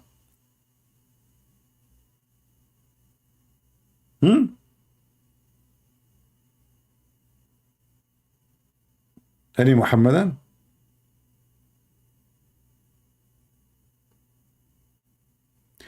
Let's go to Ibn Kathir and read the interpretation for this verse, shall we? So we love together. Maybe Christian Prince is giving you false information. Chapter 85, verse number 22.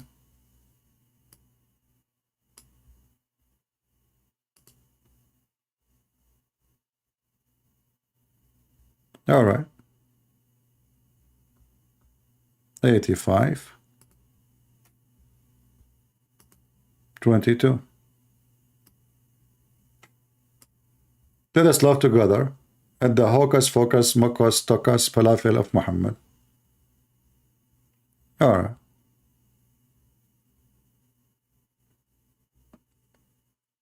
Look at this. They took it off. Guys, Ibn Kathir interpretation for the verse is so long. They took it off. There's nothing here about Israfil. Nothing. Nothing about Allah. He put it between his eyes. I don't see it.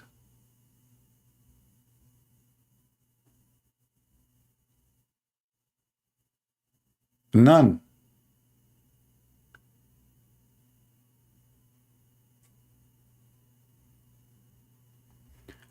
Let us go to Ibn Kathir in Arabic then.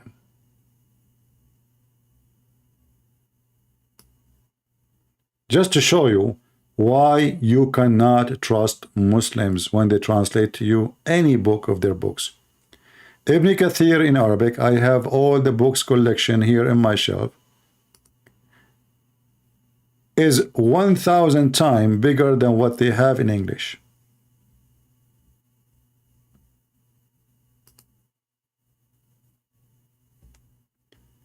This is the official government website of the Kingdom of Saudi Arabia.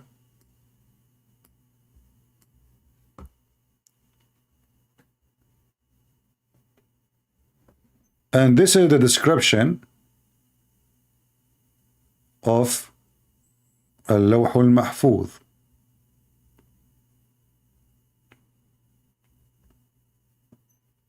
Page number 1. It says here, let us see.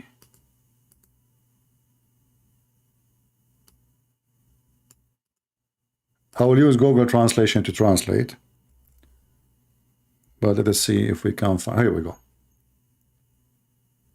It says here, وَقَالَ ابن أبي حاتم, blah, blah, blah, blah, he said, etc., that Allah, he put the preserved tablet between the two eyes of Israfil, and he have no permission to look at it. How he can look at it? It's between his two eyes. Maybe he have an eyes of lizard. His eyes is popping out. Same time here it describe, which we cannot find in English. The English, they took it off. What is the tablet is made of? It is a white tablet made of a flower. The edge of it covered by rubies and pearls, red rubies, and the right which wrote on the tablet is pen of light, and the words of it is written connected to the throne, and the origin of it is coming from the lap of an angel. Anyone understand anything? Let us use the Google translation.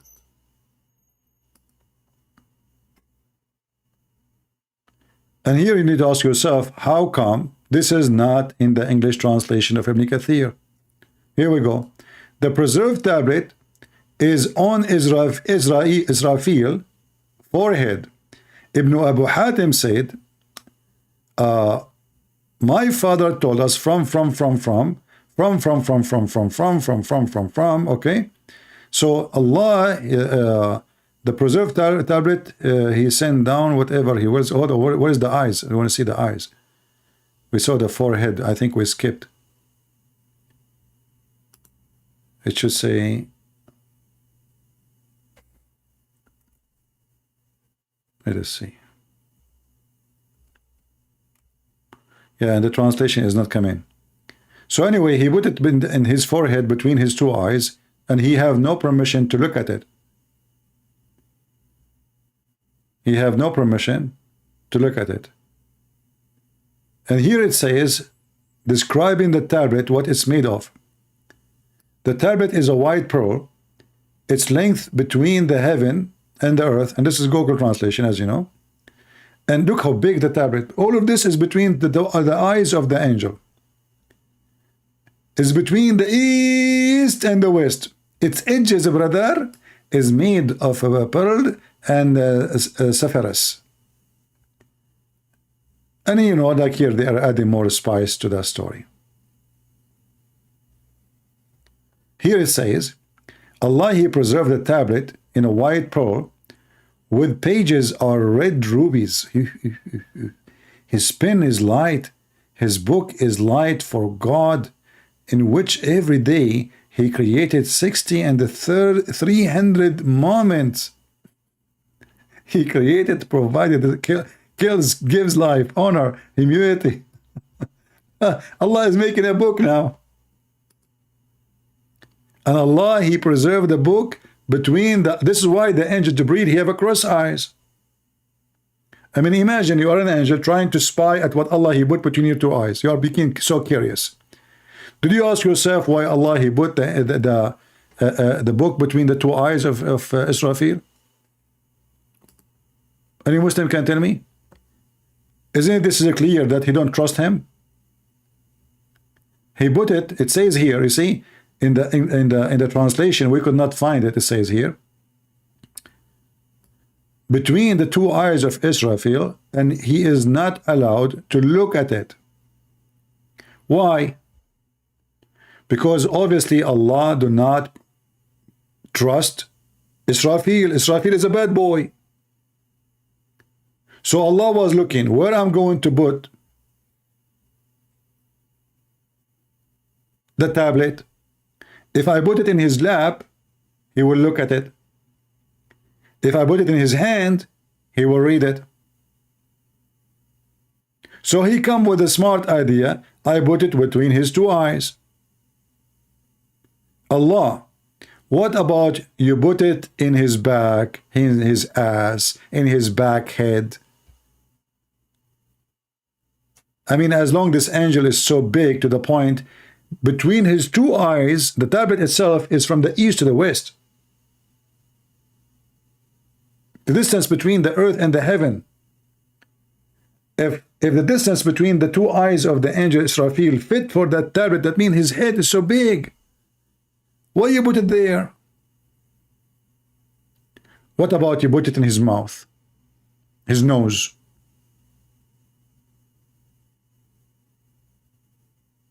Exactly, Tim. I like that. Hold on. Tim, he helped us with the description of the.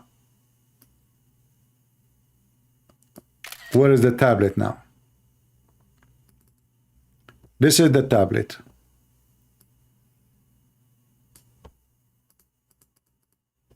Let us zoom in. So if Allah is Almighty God, why even He need to preserve a tablet? Can't He preserve it without making a tablet? Can't He preserve His word without putting it in such a way between the two eyes of an angel? What about put it in you with you? Which is one better? Put it with Allah or put it with the angel Israfil? And obviously he don't trust Israfil because he put it between his two eyes.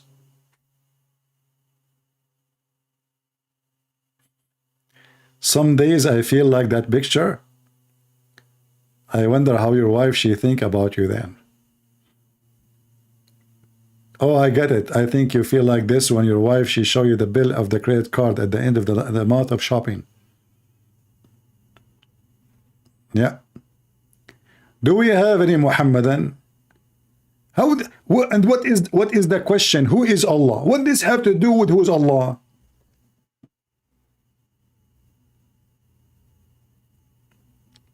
What we learn now that Allah he need to preserve tablet. He'd have a short memory. I will write. If you give me your phone number, I have to write it down. I cannot remember all numbers. You don't remember even your own credit card. You remember maybe your number, maybe your mother number, maybe somebody you call, and even these days because people they use the phone memory, nobody remember the number of anyone.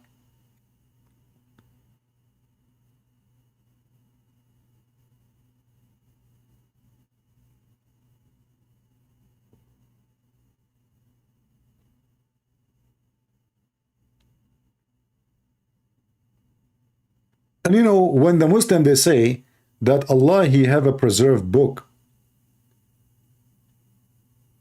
do he have the abrogated version of it or the unabrogated version of it?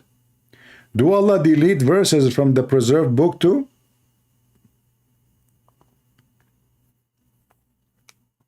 There is other way to prove that Allah is God.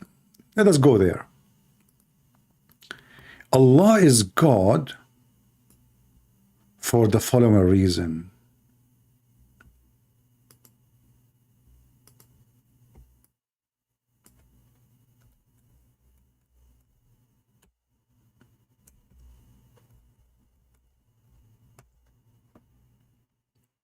When I was a kid, I liked to watch cartoon. And cartoon have ifrit. Anyone knows what ifrit? Who of you do not know what is ifrit? Where is the Muslim boy? Can you tell the audience what is ifrit?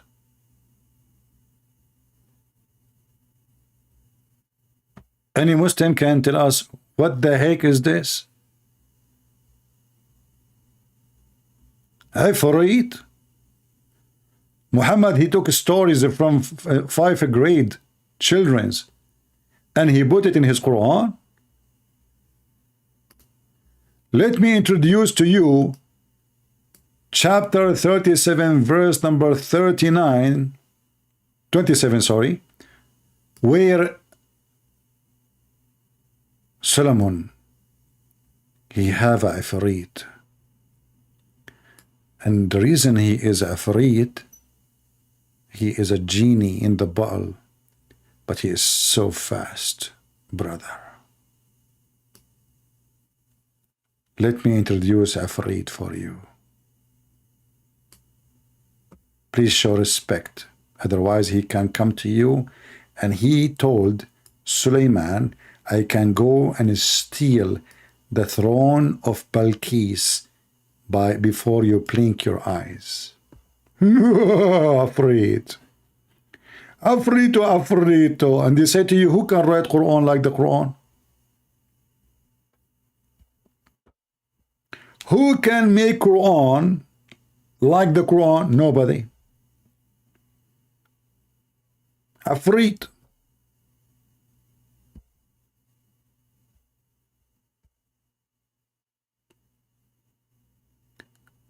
Solomon, he have a afrit. This afrit is a thief. He told Solomon, Listen, I can go and steal her throne. I mean, look at the thieves. They made Solomon as a thief. I can go and bring you everything you have before even you blink your eye. Look how so fast this guy is. Before he blink his eye, the Afrit can bring her throne, her chair, the dollars, the money, the credit card. He's so fast. Are you kidding me? This is why he is a Afrit. Look what he said to him. Afrit, between two brackets. This the Muslim interpretation now. He's a strong. He's a strong, okay? Listen carefully. This is a story written in the tablet. By who? By Allah. Okay. And Afrit, who is a strong, from the jinn. Oh, he's from the jinn. Now we know his family too. Said, I will bring it to you before you raise from your place.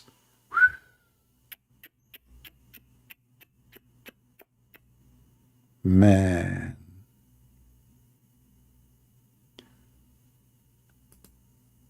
The Muslim Sulaiman, he is a thief like the Muslim Muhammad. The first thing they start thinking of after he told them that her throne is made of gold is how to steal the throne. How? By Afrit, brother. The Afrit, this is not a joke. This is a very fast creature. I mean, ask me. When I was in school, the teacher, she said to me, you are Afrit. Because I was a troublemaker. And I don't know what Afrit is. Like you are 5 years old and what the heck is Afrit is this? Afrit. This child is Afrit. And now we know where it's coming from. And where is the Afrit is coming from? Is it from the legend of the Hindus? Afrit, genie in the bowl. The Persian, the Hindus, the Indian.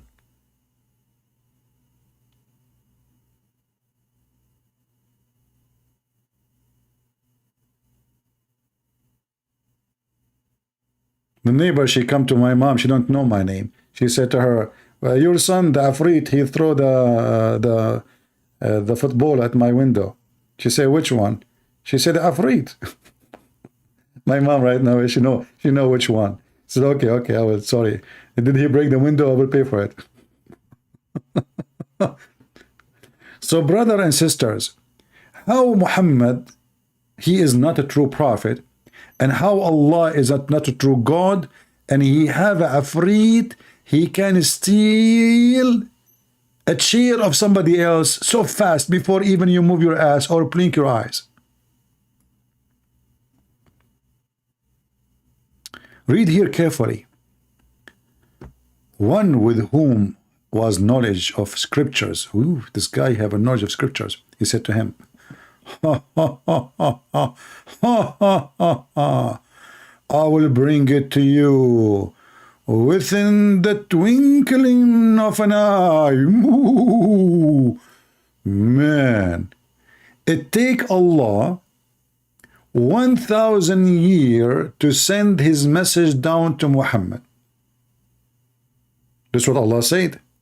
But it take the Afrit a second, a twink of an eye, to go all the way from Jerusalem to Yemen,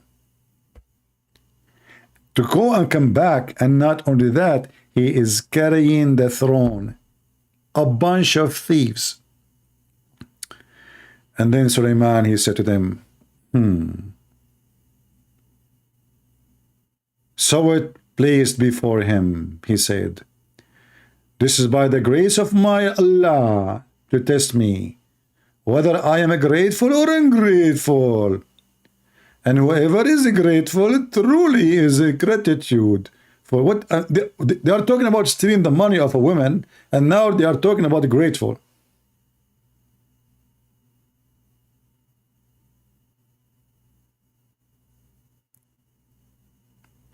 How in the world somebody, he is a Christian, he don't want to convert to Islam?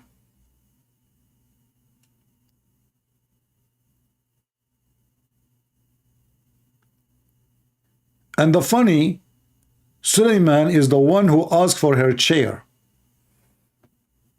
Hey buddy, who of you can go and get me her chair? Look at this guy. He's the part of the Caribbean. I mean, where is the morality? Why Solomon wanna take her chair? The Muslim, they say to you that in Islam theft is haram, brother, haram. Okay, a woman, she have a chair made of gold. She is a queen. Why the Prophet of Allah is asking the people, who of you can go and get me her chair?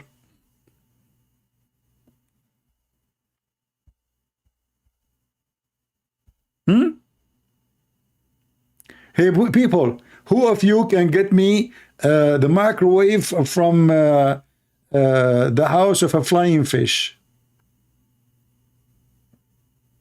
Any one of you? I don't have a microwave.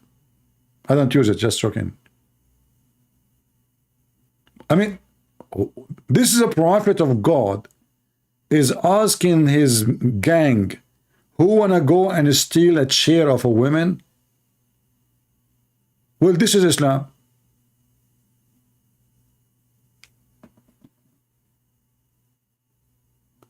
And this is the chapter of what? This is the chapter of the ants, and don't ask me about the ants. The story is getting complicated. There's a bird. His name is Al-Hudhud. I don't know, guys, if you have time. People, do you have time? Do you have time to tell you the story, or you have no time? I don't know if they have time or not. Because this story is so complicated. Many of you cannot even handle it.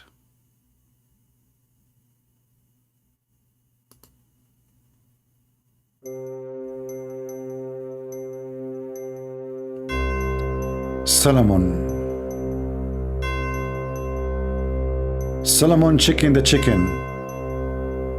Hold on, did I say this? Solomon chicken the chicken? What kind of language is that? Chicken the chicken? What the heck? English is funny. Solomon chicken the chicken. Chicken, chico, chikaku. Which one is a chicken who first? Chicken the chicken.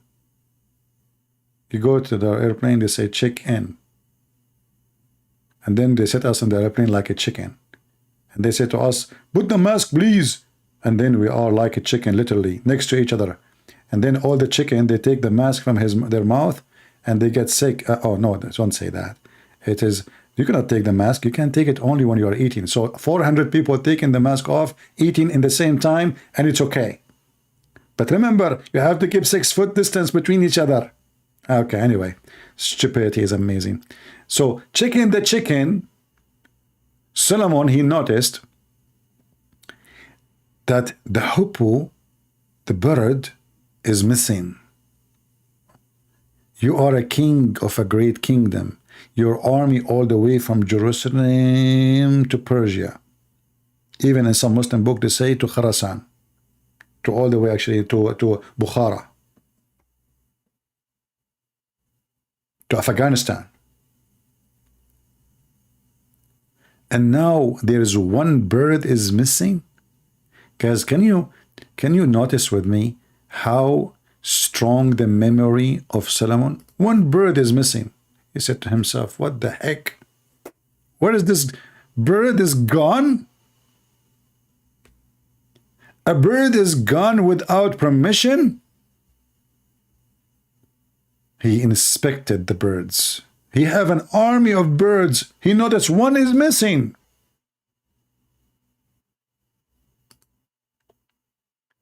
Do you see how good his vision is? How good his... One bird is missing.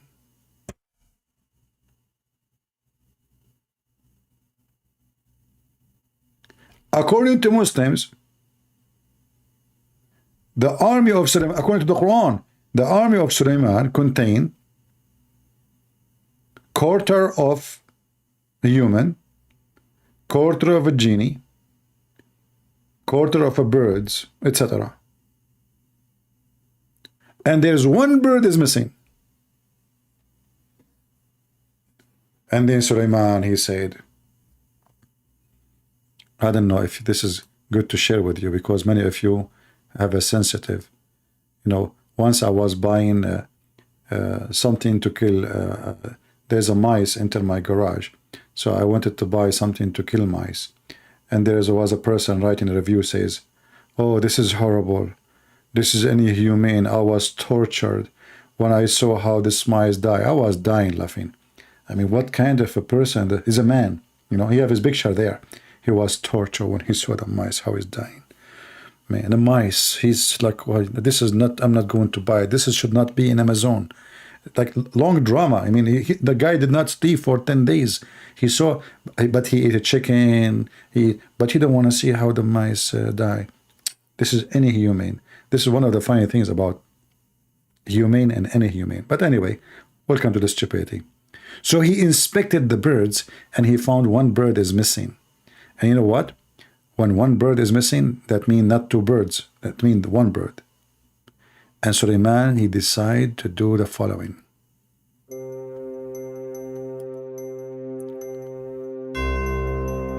I will surely punish him. Severe torment. Or you know what? Slaughter the son of Mut'ah. Unless he bring me a clean reason. And then the hippo stayed not long, thanks to Allah. He came back and he said, I brought you some news. Don't get angry with me and don't burn the fuse.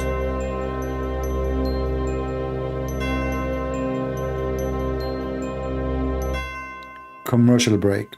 If you have a fuse problem in your car, call us immediately. We have Islamic fuse. It's already burned. So you will never be worried about anything to be burned, for it's burned already. Hello. End of commercial.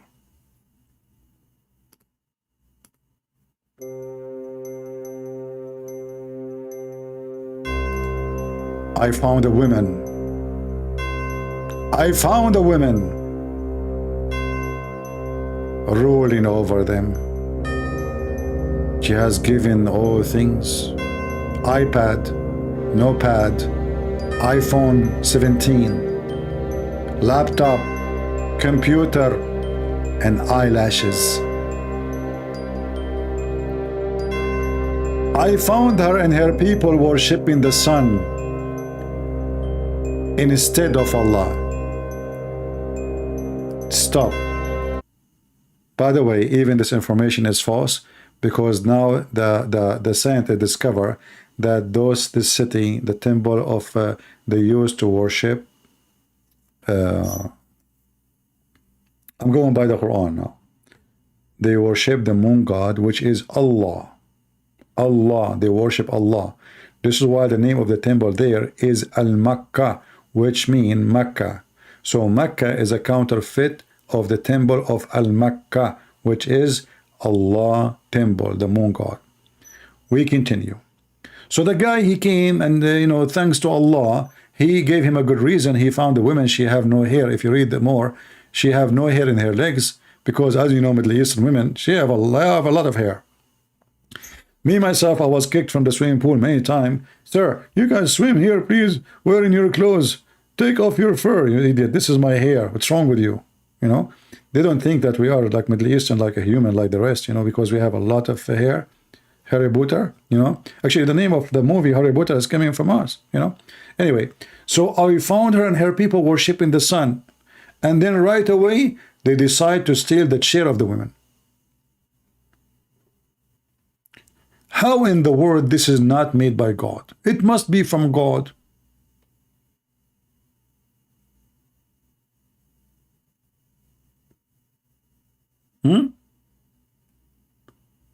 Are you telling me, hold on, talking about Al-Hudhud,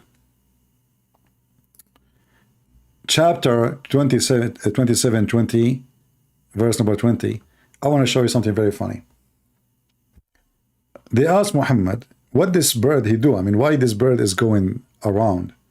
He said that this bird can see what nobody can see. He can see even under the ground. So there was an argument between an Arab guy, obviously he's smart, with the cousin of Muhammad ibn Abbas. Let me find you the reference so we can read and laugh together.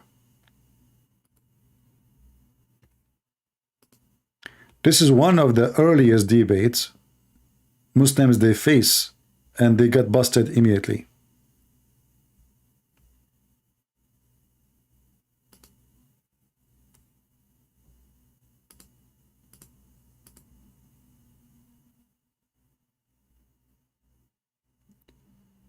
Let us see. Let us read together. Mujahid said, Ibn Jurayr said, from blah said, everybody said, you know, okay, that the hippo would look for water for him. For who? For Sulaiman. In the various satrat of the earth, just as a man look for a thing on the surface of the earth, he would know just how far below the surface the water was.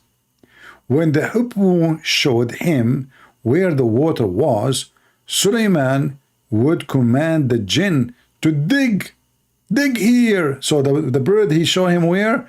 The bird he can see under the ground, like, you know, 100 meter, 200 meter, no problem, dig here, he can see it, he can see the water.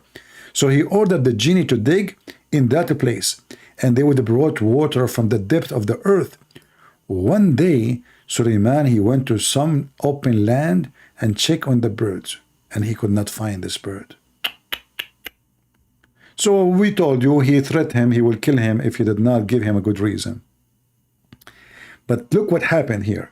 An Arab guy, one day, it says here, Ibn Abbas, the cousin of Muhammad, told a similar story.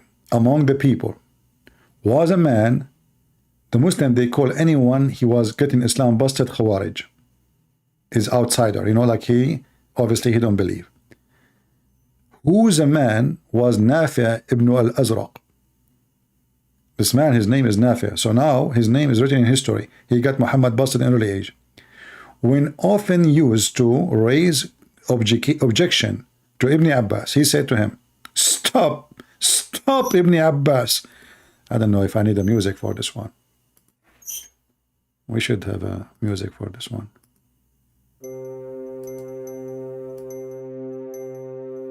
Stop Ibn Abbas. You will be defeated today. Ibn Abbas said, why? Why? Nafi said, you are telling us that the hippo can see water beneath the ground? But any boy can put some seed in a trap and cover the trap with dirt in the music, and the hippo will come and take the seed, so the boy can catch him in the trap. Do you see how stupid Muhammad is? The guy, he said to him, listen, Ibn Abbas, I mean, your lies and your prophet lies is bigger than the ass of Khadijah. You are telling us that this bird can see way down under the ground, see water. Yet a little kid, he can put some seed next to the trap and he covered the trap by dirt. And then the bird walk, and then boom, bingo, we get the bird. So how come he can see the water under the ground, but he cannot see the stupid trap? Look how Ibn Abbas, he refuted the guy. He started cursing him. Ibn Abbas said, if it is not the fact that this man would go and tell others that he had defeated Ibn Abbas in argument, so I admitted, I would not even answer. Then, now, supposing now he's answering. Look how he answered. He said to him, to Nafi', Away to you, when the decree strike a person, his eyes become blind and he lose all cushion. Nafi said, okay, hold on, okay. So Ibn Abbas start cursing the guy, threatening him by Allah. The guy, he said, okay, by Allah, I will never dispute with you again. But do you see, even the book of Ibn Kathir admit that the Quran argument defeated by this man. Ibn Abbas said, if not, it was not for the fact that this man would go and tell others that he had defeated Ibn Abbas in the argument. But the argument is about what? The argument about the Quran. Do you see it? I will never dispute with you concerning the Quran. This reminds me of Mimi Hijab speaking to Borat. He said to him, the Quran says if this is a book made by other than Allah, you will find in it a lot of contradiction. Borat Rahman, he said to him, well, I have a yellow pages from Emirat in Arabic and has zero contradiction. Doesn't have to be from Allah. This is how silly. Okay, so now we knew who is Allah. They could not prove to us that Allah is God. My Skype is open all those hours as zero Muslim call me. They will never call me when I'm speaking about this topic. Now we knew that Allah is a fairy tale storyteller, stupid donkey. Aka Muhammad. This cannot be from God. I mean, this is so stupid. And you will notice that Sulaiman, he have all those things.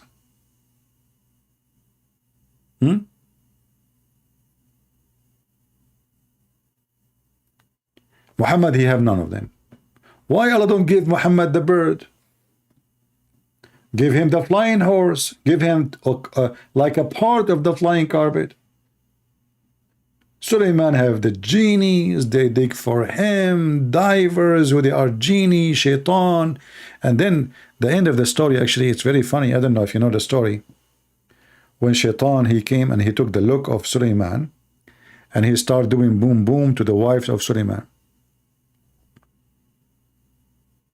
Can you believe it? Muhammad trained the Muslims that Sulaiman, his wives, was sleeping with the shaitan. And shaitan, he was so good in bed. And this is how the wives of Sulaiman noticed that this is not Sulaiman. He looked like Sulaiman. So they told the elders, there is something fishy about Sulaiman. He said to them, what? He said, he's so good in bed. What do you mean?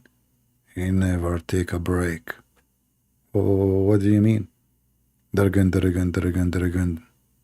What do you mean? Daragan. Can you explain more? You idiot. He is so good. Never stop. Do you understand? Never. Boom, boom, boom, boom, boom.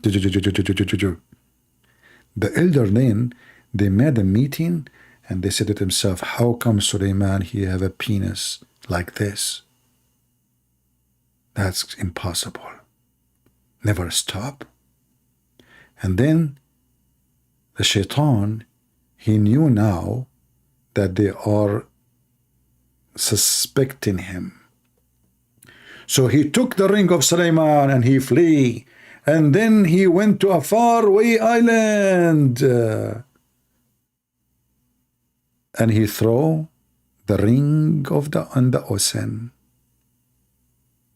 And then, brothers and sisters, Sulaiman, at that time, he was poor. He was working as a potter, not a Harry Potter, no, the potter, the one who carry things for you, like in the airport or in the port. So he saw a fisherman. Should I show you the story? Hey kids, do you like to hear it? Who here is 5 years old? The Muslims trying to prove to us that Muhammad and Allah is God. And those are their stories. Brother and sisters, Prophet of Allah, he tell only the truth. Only.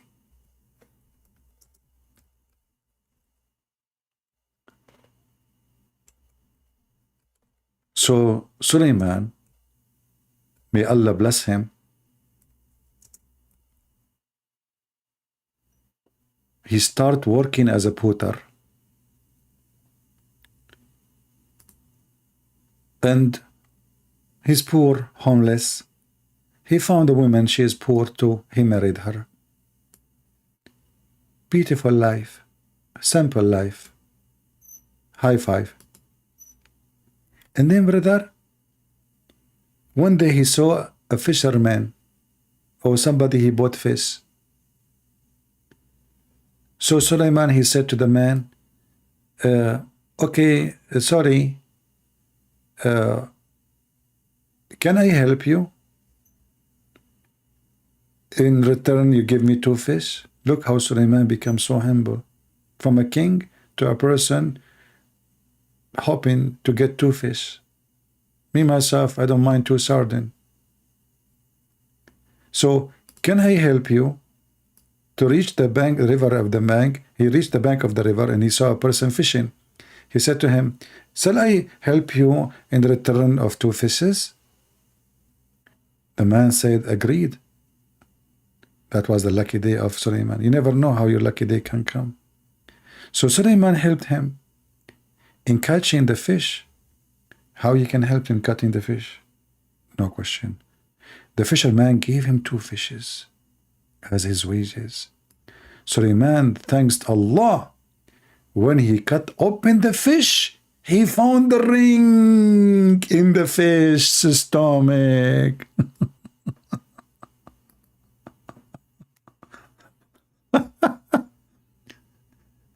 And this is the one who Allah, nothing like him, brother. Nothing like Muhammad, nothing like Allah, nothing like the Quran. I mean, who can? And they said, you can make Quran like this. So he found the ring, and now he become again a king. Tutti frutti, time for you to sleep. What the heck is that? They said, no. You know, after he opened the fish stomach, the fish was cooked. Look, read with me. He found the ring in the stomach. Why in the stomach, man? I mean, this is disgusting. What about she put it under her tongue? I mean, come on, at the end of the day, this is the ring of Solomon. No, brother, we have to be logical. Islam is very logical. The ring go in the stomach, but cannot go from the anus because the anus of the fish is so small. Oh, okay. So he kept it aside, and thanks Allah, he cleaned the fish. Look, the guy, he don't even care. He just get the ring who can control the kingdom and make him a king again. He continue cleaning the fish. And it's not his wife cleaning the fish. He is cleaning the fish. Look. He brought it home. He is cleaning the fish outside. His wife become very happy and said, I wish to call my parents and show them that you have worked hard and earned sustenance. This guy, he was lazy all the time. Finally, he got 2 fish, to the point she want to call her parents. The fish was cooked, and Sulaiman called his in-laws. They ate from the fish. Sulaiman said to them, would you recognize me? What? They came to the house eating with him, and now he's asking him, would you recognize me? They said, no, we have not seen you at all. Sulaiman took out the ring. See, he put the ring. They cannot recognize him. He took off the ring. They can see him normally again. I love it. I love it. I know many of you, your husband doesn't look good at all. And now many of you will go to Amazon to purchase that ring. And maybe many of you, his wife don't look good at all. And now you want to find a ring like that. Maybe she can disappear from your face. I'm just joking. You know, I know it's not a good joke. I heard it from Joe Biden. You know the thing. So that moment, all the birds And the genie came to him and become obedient to him, acknowledging his kingship. Chicken, ducks, walk, walk, walk, walk from everywhere. They start coming non-stop. Genies, I mean, all is coming to the poor house in the middle of the town. And then the brother, they come and they acknowledge his kingship. God save the king, but in the language of the ducks, like walk, walk, walk, walk, walk, walk, walk, walk, walk, walk, walk, walk, and the chicken like walk, walk, walk, walk, walk, walk, walk, walk, walk, walk, walk. And then you can can just use your imagination, which is if you have any anyway. I mean, who can beat Muhammad in the imagination? None of you. So anyway, true story, true story. And then he brought his wife along with her parents to the city of Istikhar. What the heck? What is that? And all his Shias, those are Shias, gathered around him and become very happy, which means Shia supporters, Their difficulty of his absence vanished. Because remember, the shaitan took his look, he started being boom to his wife, he took his ring, and now he became the king. The whole story. Sulaiman was in the bathroom. He always leave his ring with his wife. Her name is Al-Jarada. And then Shaitan, he come to Al-Jarada. He came in the look of Sulaiman. Look like it's easy. I mean, Allah, he cloned Isa. So we have now two Isa. Allah, he cloned Jibreel. We have two Jibreel. Shaitan, he cloned Jibreel. We have three Jibreel. And now Shaitan, he cloned Solomon. So we have two Solomon. And when Sulaiman was in the bathroom, Sulaiman, he came to the wife, he said to her, give me the ring. She looked at him, he looked like Sulaiman. So he gave him the ring, he wore the ring, he became the king. And then Sulaiman was kicked from the place because he don't look like a king no more, because he don't have the ring. Very simple. So they become very happy and their difficulty vanished. He ruled for long, long period of the death. And when the death approached, okay, he appointed Asif ibn Bakharaya. Asif, Sulaiman, he have a son, his name is Asif. He's an Arab guy. Anyway. All right, how do you mean Asif? By the order of Allah, he is his successor. His followers always preferred to Asif to solve their problem. Okay, hold on. I don't know if I read for you more stories because things is getting really complicated here. All right. Okay. Here it's talking about the flying carpet. I mean, this story is so beautiful. I don't know how many of you would like to convert to Islam. And as you know, Allah can be known by science, by flying carpet, the ring of Solomon, the penis of Shaitan. Oh, what about, when they spoke about his ability of sex, that he no way can do that, I find that strange, because isn't Muhammad, he said that Sulaiman, he have sex with 99 women in one night? So why the wives of Sulaiman were confused about how good he is in bed?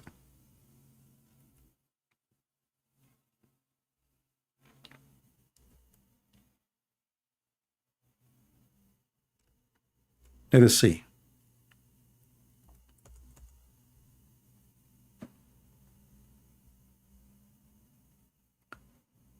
Find the hadith. He have sex with 100 women.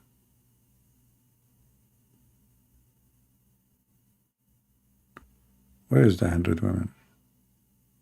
Okay, hold on.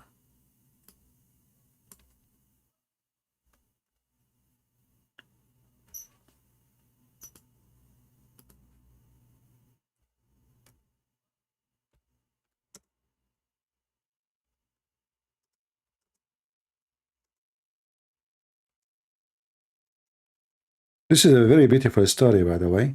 It can help you to do the right thing when you do intercourse. I want to teach you something before you leave today, so you can enjoy your sexual life and do it correctly.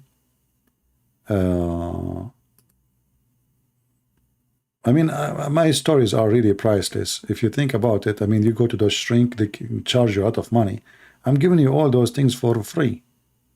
What's wrong with people? You know? Okay, let us see. Yeah, this is the hadith. So the story about the wives of Sulaiman, they noticed that their husband is so not good, the shaitan is so good, better than their husband. Then you ask yourself, I mean, so what Muhammad is talking about, he can have sex with 100 women. Look, the translation here, there's no translation. Let us see a different one. This one here. Allah Messenger said, once Solomon, son of David, said, by Allah, today I will F 100 women. Each one, she will give me a mujahid, terrorist, who can go and fight for the sake of Allah. Which, you know, if you think about it, I mean, it's an acceptable number. You know, we Middle Eastern, we can do even, like I remember my grandfather, I don't know, I think he did like 200 minus 1. Yeah, I think 200. Yeah, I think, yeah. I'm not sure, like maybe 200, 201 minus 1. My memory, I don't remember, because they were lining up and they are coming like one after one, one after one. And when he finished, I said to him, grandfather, aren't you tired in this age? He said, where is the gym? You want to go to the gym? You believe it? After 200 women, he want to go to the gym. So I'm not surprised that Suleiman, he can do 100. That's simple, you know. I mean, come on. I mean, that's a big deal. What a big deal. This is very, like, this is very normal, you know, for Middle Eastern. This is why they are number one in the world who buy Viagra, because they are so good in bed. Yeah, okay. Now, listen.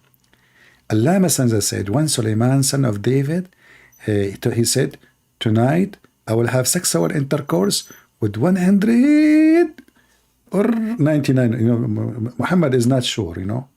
Yeah, he's not sure. 100, 99, 99 and a quarter. You know, he's not sure. Allah did not tell him the exact number. Like, Allah told me 100. Allah said to you too. Allah said to you 199 or 99. Allah said that.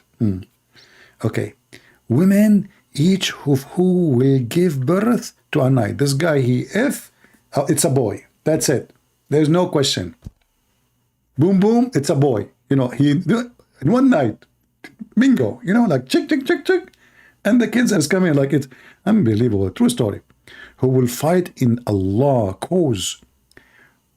On that, i.e., he forgot, you know, and that, i.e., if Allah wills. But he did not say Allah willing. Look at this. Suleiman now, he started effing those women, excuse my language, and he forgot say Allah is willing. How you do such a mistake, you idiot? How in the world you do such a mistake?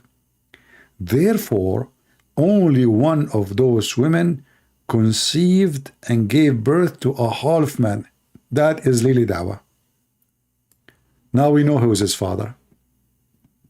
So, listen carefully.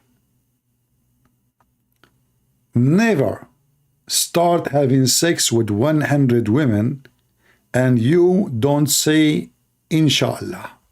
Do you remember when I asked Mimi Hijab why I don't say Inshallah? Many of you do not know why I was insisting. What kind of Muslims, they start anything, they want to debate me without saying Inshallah. Muslim, they knew what I'm talking about. He never say Inshallah. And if somebody says, what a big deal? You see, it's a big deal in Islam. In Islam, it's a big deal. This is a prophet of God. He forgot to say Inshallah. He have sex with 100 women.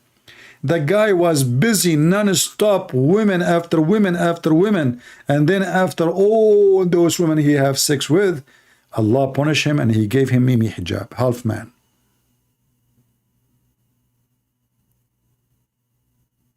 Why? Because he forgot to say Inshallah. How many of you do such a mistake every day?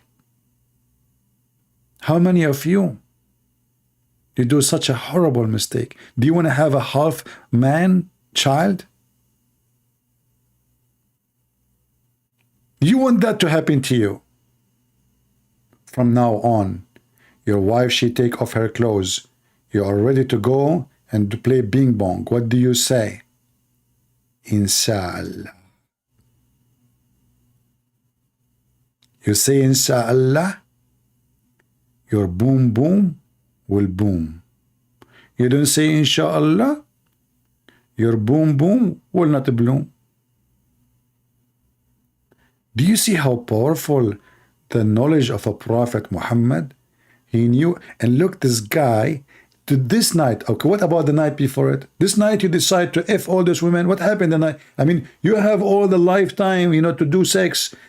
Just tonight, no, this night, that's it. He decided this night he want to do jihad. This night is for effing for Allah. I don't care. This night, you know, like he said. I mean, when those people listen to Muhammad and the Muslim, they say to you, the Arab didn't believe him, and they say to him, this is not but fairy tales of the ancient. They knew this is fair. They told him that in the Quran. And they say to him, because they are evil people, don't believe it. Who in the world want to believe such a garbage?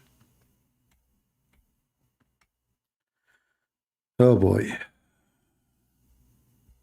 He forgot to say inshallah. And maybe this is why we could not find one Muslim to call us today.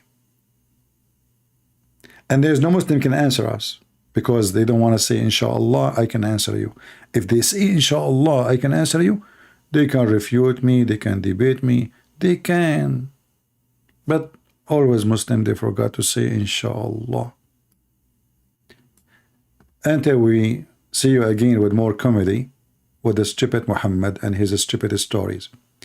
I hope you enjoy it. Don't forget to get notified because YouTube censor our videos as usual. Many of you don't receive notification. You can join us in Patreon. It's for free. And Patreon will send you an email immediately when I post a link for my coming video live stream. Until we see you soon again, the Lord, my friend, is the Messiah. I don't want to compare between the wise Lord and his glorious words and wisdom and the stupidity of such a stupid religion. This is not even religion. This doesn't even fit for a person. He is certified stupid. Who in the world can be convinced with such an idiot stories? They fool you only when you are chosen to be a fool. No way any human being he convert to Islam or accept Islam as a religion unless he chosen himself to be stupid fool. We prove it to you every day. And there's no way a person he read what Jesus said, he can even compare between the stupidity of Muhammad and his false God and the wise Lord, the Messiah.